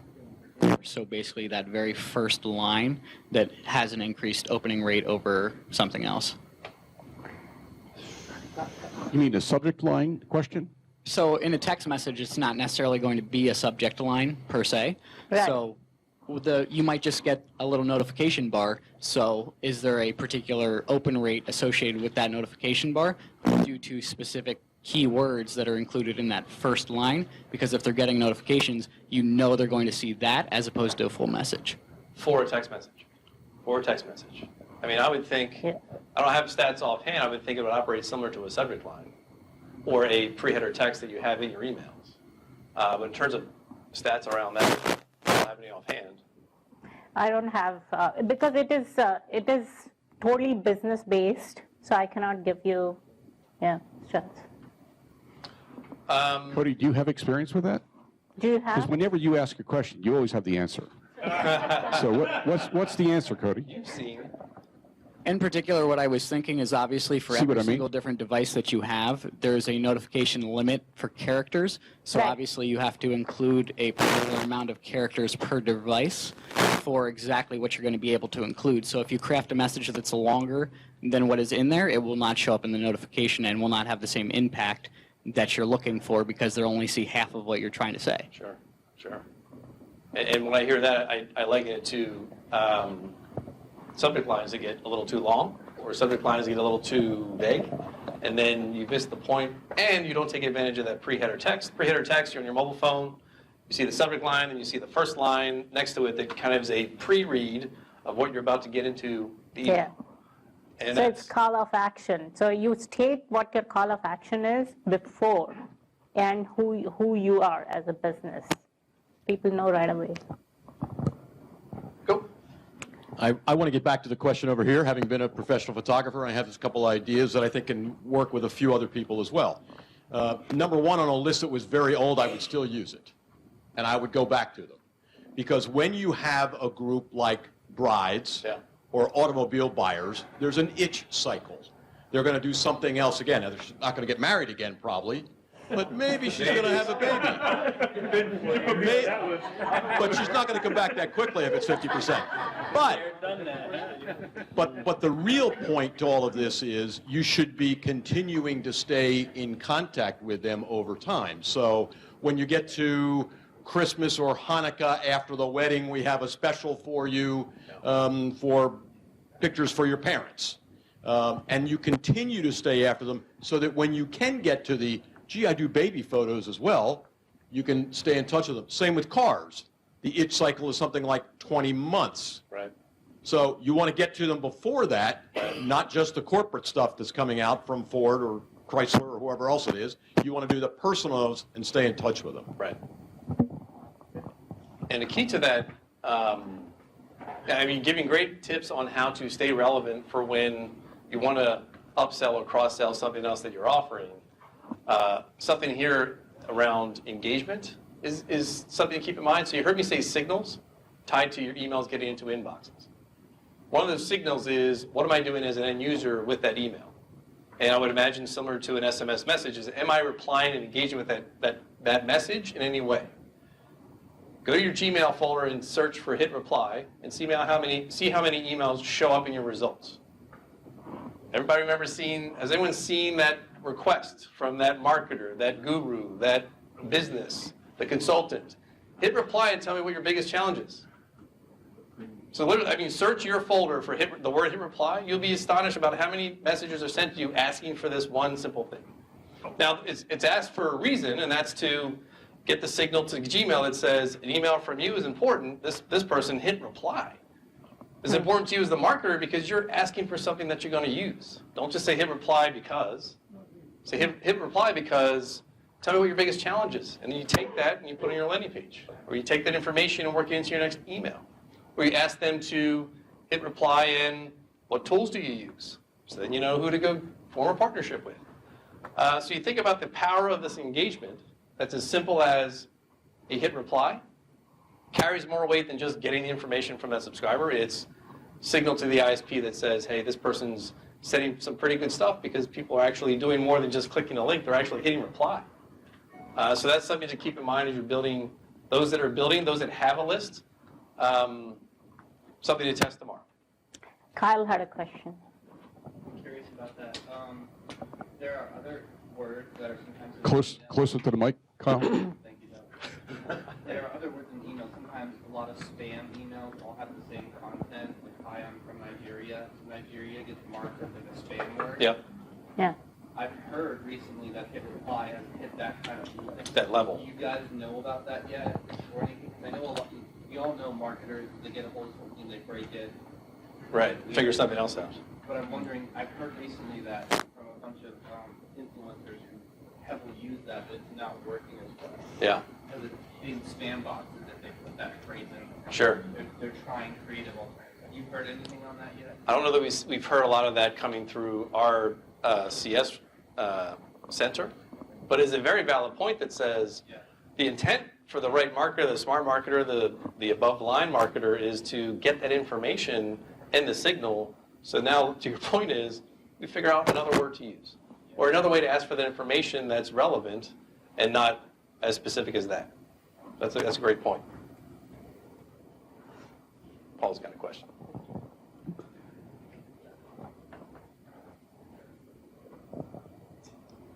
Along with that, since Google has already announced the importance of having SSL certificates, et cetera, and having secure sites, have you noticed anything about having secure links in the email versus regular links as far as the deliverability with that?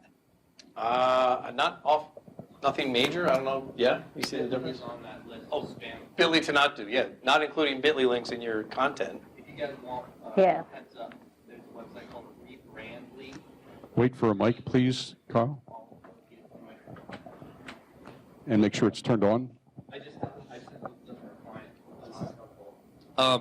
So like Bitly will hit some of the spam targets if that link is in your email. But if you guys go to www.rebrandly.com, it's a service that lets you create a custom URL that instead of having to attach it to your email, you can then create lots of little custom links from and redirect and send them anywhere. It's almost identical to Bitly, but you get to create, instead of bit.ly, you get to create a version of your website / and little custom links, and they won't get hit by any spam filters because every time you set up a new company, you're setting up a new link. And right now, a bunch of their URLs are free. like for life because they're just a new service. But yeah, absolutely. Would you repeat that name again, Kyle? Also, one of the other reasons that Google ranks SSL certificates higher is because it prevents when you send somebody a link from having it redirected to a malicious website or basically preventing anyone sitting in the middle of your connection. So instead of sending an HTTP, that could be what it looks like, but it could actually be sending you somewhere else completely different. Same thing with URL shorteners. So by actually using secure links, you more or less know that that's where you're going to end up going. And if you need domain validation certificates for your websites, you can use Let's Encrypt, which is completely free. You can go straight to their website, and domain validation certificates are basically just that very bottom level, and it'll give you that little green lock in the corner if that's what you're looking for or your customers are looking for. Most hosting providers, though, will not provide them for shared hosting, which means that if you have a VPS, you can get a free certificate. Most ones with shared services will not be able to get them for free. And that URL was? Let's Encrypt is the name of the company. Let's Encrypt.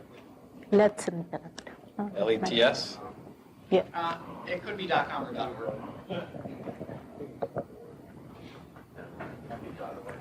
Did I get that right?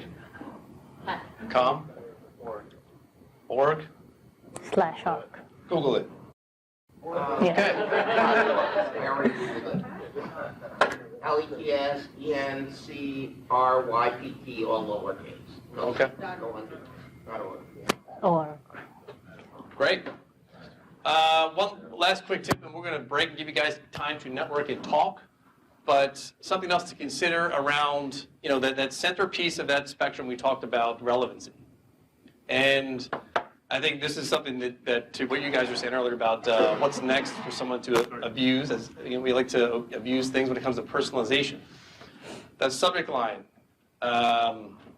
Hey Pete, got something for you in my email. Click here. So the hey Pete in the subject line, may still work depending on your situation, your audience, etc. Still worth testing. But the notion is people love to see their name. So have you seen emails where your name is not just in the subject line? It's somewhere in the content, in the context of the content.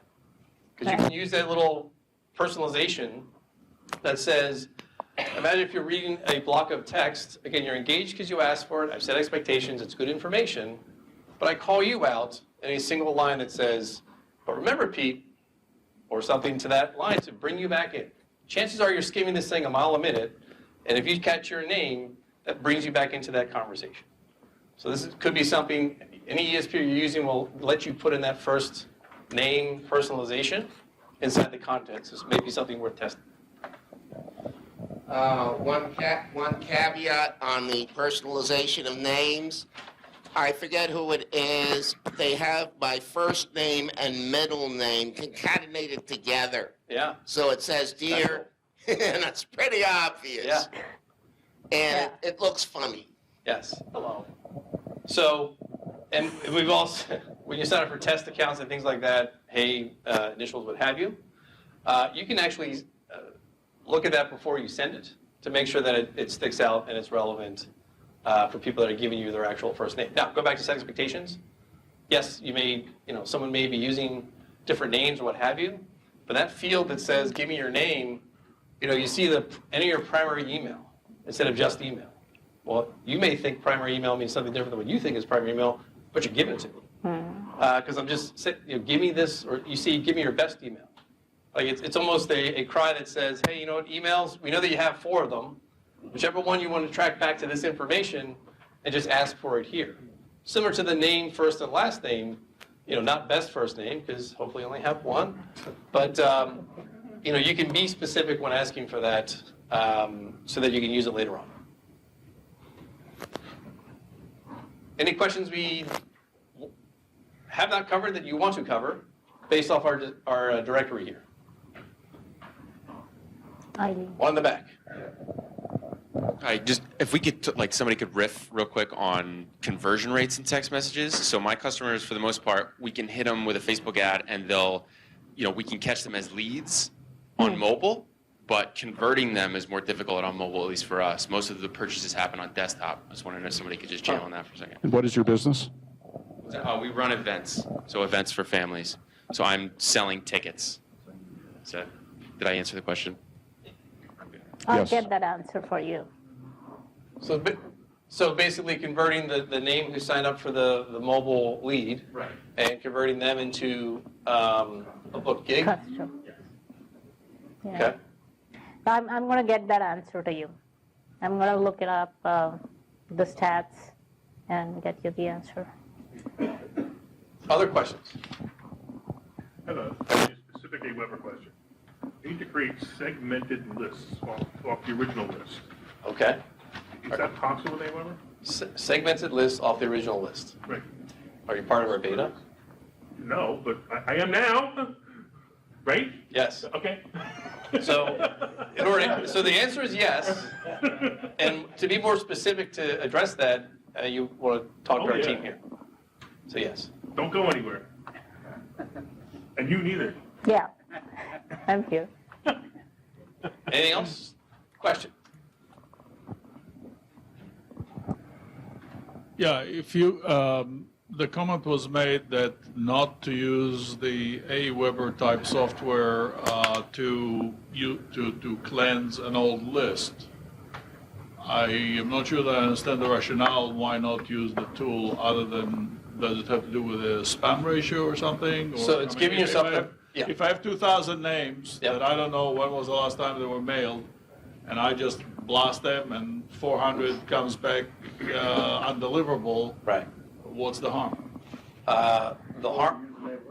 What's that? Well, it's to maintain your longevity with us as a customer in terms of like your reputation of sending, and it's making sure that in not sending through when you bring your business back that you're able to send emails and giving them the best chance to get through to inboxes as possible. So if you have an outdated list, everything Chris said is like most businesses have other ways to communicate with those names, even if it is sending through personal email addresses like Gmail or what have you. Now I know I start off by saying, hey, don't put a bunch of BCCs in your list or in your Gmail account and send it out. But in the case where they haven't heard from you in a year, it's your best case of using something like that will get some re-engagement to that landing page. Erik, what's our timing? So we can leave 30 minutes for 30 minutes for networking. So we got about 5-10 minutes for more questions. How much more material do you have? No. That's last slide? Okay. Any other questions? Yes, sorry. Would you wait for a mic, please? Yeah, things like your packages, is it like all-inclusive? Is it email and the SMS and the lead pages? Is it, if you're a customer, are you a customer and you can just use all of that stuff, or is it separate? So your base package in AWeber will, as a customer, will get you discounts to partners that will solve your challenges of landing pages and sign-up forms. That's just for customers. Your pricing for AWeber is based off of the subscribers that you have. So up to 500, it's only $19. And then it scales from there. But access to some of those other integrations, again, there's a handful of important ones that you get discounts on as soon as you sign up. And then other ones you're paying for that integration. But most of our providers that solve these challenges, we're talking $10 to $15 a month. Can you set it up so that it integrates with things like LinkedIn and Facebook? In what sense? The text goes out to my customer base that I have on LinkedIn and what was the question? Facebook. Repeat the question, please, Erik. My question was, can you do the text messaging in such a way where it can be linked to your customers that you have or your friends that you have on Facebook and LinkedIn? In other words, I know you're using a mobile phone, and I have a lot of things that come through my LinkedIn and my Facebook that I get on my text. Can I send them a text that would go to the entire database? Of LinkedIn? And Facebook. So, in other words, can you integrate with social media? Integrate SMS with social media? Yes. Well, that is where the landing pages are coming into place, and it is going to be strictly directly text. It won't be on a website. If those people have opted in with you, and if and when, I'm sorry, I should So we correct. can have them opt in on Facebook, Yeah. and then Yeah. they'll be able to get Yeah. it on your mobile phone. Yeah. Right. What you want to do is have a post that you post to your. Right. If you just post to that, Facebook does not send it to everyone on your list. Would you grab a mic and repeat that, please? Stand by. Post to where? If you post it on Facebook, Facebook only sends 10% to your actual friend list. Okay, a fraction of that. They've stopped doing it. Initially, early on, they used to send it to. That's a whole other meetup, you're right. Yeah. So That's now our they next send meeting. it to a fraction of your list. So if you just put a post, not everyone on your friends list gets it. But what you want to do is put a post with a link to an opt-in page, and then boost that post and have it go to the people on your friend list. Yeah. That way you make sure that everyone gets it. So that is a totally different ball game as Facebook Live is another way to do it. Just grab your phone, do a Facebook Live, and say, hey, opt into my list on this page, and you give it to them. I'm the Facebook Live guy. There's a couple of questions I do it almost every day. over on the wall. Just a quick comment on that too. Like, you can make a post about it, but like on Twitter, you can pin a tweet. In Instagram, you get a URL, like a link in your bio. And on Facebook, you can pin tweets now and use links in your bio. Switch out your website URL for your landing page URL temporarily while you're running that campaign, trying to get those different people to opt in. More people will see that pinned tweet, pinned post, or the link in your normal bio than just posting about it too. Or Right. the organic posting is great, but like you said, you're losing the engagement. The other thing I wanted to add, I had a question for you guys about your service. Are you setting up any bots for Instagram, Twitter, or Facebook to do the direct messaging at all? Yeah. Bots? Yeah. And we just had that conversation recently. Nothing exists right now, but it is Yes, something it that we're does. talking about. I mean, it exists, but for us, not yet. Oh, for you guys. Yeah. Okay, I was Yeah. curious if you have plans to integrate that though, or is that something that's like in your pipe for you guys, like it's consideration or? There's third-party applications out there that were. Grab a mic. Okay, cool. You're the mic guy. Come on now. I'm the mic guy. I don't have a mic. We are considering other third-party integrations to it. And Kyle, what would you do with that bot? Another guy that anybody here asks know questions Frank that he knows Kern? answers to. Raise your hands, Frank Kern. His new campaign on Facebook, he has a paid ad that tries to get your attention, and the thing he wants you to do is sign up for him to be able to just talk to you on Facebook via direct message. But it's a bot, it's a program, but it's connected to Frank Kern's actual page, so when it pops in your notification, it says Facebook messages from Frank Kern, and his robot is talking to you through a series of questions, and you get to answer one way or the other. It's very respectful. It has very similar implications to text. Hey, do you mind if we text you? Do you want us to keep texting you? What would you prefer to hear about? Do you want to know more about my program A or program B? But it's on complete autopilot. So I was curious if there was going to be an integration, because you can ask people on Facebook direct message for their email or their textable phone number. It's just another tool catching people at their capacity. Facebook direct messages, yeah. It's not just on the Facebook walls or on the actual public side. It's the direct messages. Cody, this might be the last I question. actually have a question for the entire AWeber team. Have you guys been a part of or seen any of your customer campaigns that you have found to just be extremely successful, or were particularly impressed by any of them? From the standpoint of the whole kit and caboodle, sign up, Whatever conversion rates, you open were rates. like, this guy did it right. Yeah. So for us, a lot of our customers are solopreneurs, entrepreneurs, bloggers. So they have information to give. And so what we find to be successful is their ability to set up that landing page that collects information to the tune of, this is information from a client where the visit to that landing page to the capture that email, similar to what we saw with Ben Settle here, to the tune of 50, 60% of those visits giving you that email address. And then open rates becomes the next stat to see when you see a customer that has 10, 20,000 subscribers, and they're achieving 60, 70% open rates, where the industry standard for email is probably somewhere in the neighborhood of 20 to 30%. So how is somebody doubling the average in terms of an open rate? And it comes back to the things that they believe and that we preach as well. So the expectation setting and giving information that they want. Specifically similar to this, where it was a daily course, where that first email for that daily course, the open rate was to the tune of 75%. We had a course we just launched too. The open rate of our welcome email was somewhere at 85%. So when you start seeing those sorts of numbers that go beyond logic of open rates, those are some of the reasons why.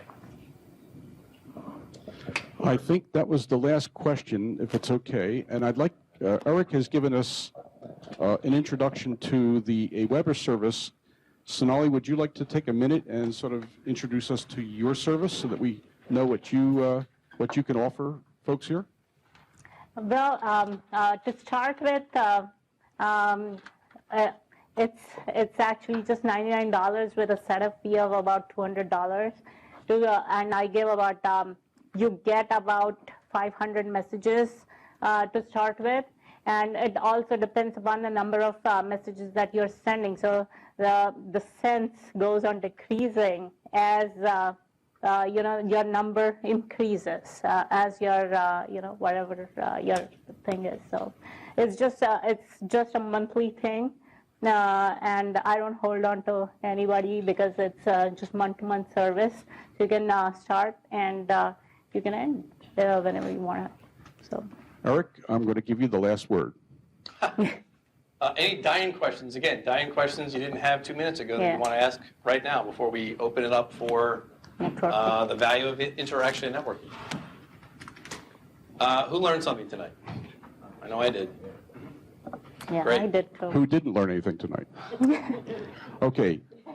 Before we give before we give Erik a round of applause, I'm going to ask Tom. Tom, I'm going to give you a mic, and then tell us about next month's meetup, and then we'll give Erik and his crew and Sonali a round of applause.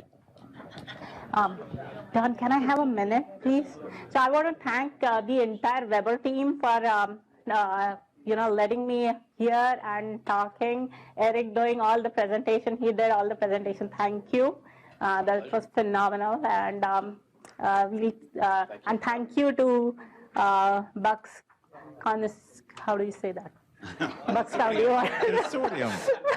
I am attending the meeting for the second time, and I'm enthralled by the kind of businesses you guys have. And thank you for listening to all the audience. Thank you. Welcome. Yeah, Don and I picked a really easy to pronounce name for this meetup group, Consortium. So we've been really fortunate having great presentations every month. So next month we're going to have another great presenter. SEMrush is going to do a presentation for us. So there'll be information on our site, and SEMrush is also giving this group and everybody who comes to our site a 14-day free trial. So SEMrush is a keyword research tool, and it's a great tool for you to set up projects and set up research about your own pages, and you can do competitive research. And that's what SEMrush is going to actually demonstrate, is competitive research, using your competitors' information to set up a campaign for yourself. And you will all get notices by Meetup, by email presumably, and it's the third Monday of next month. I think with that, I'd like to say thank you to Sonali, thank you to Erik, thank you to AWeber. Let's give them a great round of applause. Thank you. And thank you to Jake, and thank you to Rebecca, who's actually set up the first phone call, right, Rebecca? So thank you very much.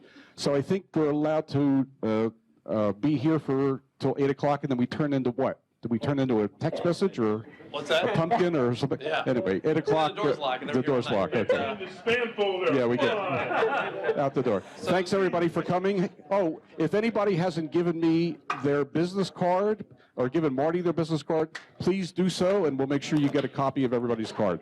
Thank you. I think we still have to be friends. Yeah, your specific question. I want a specific.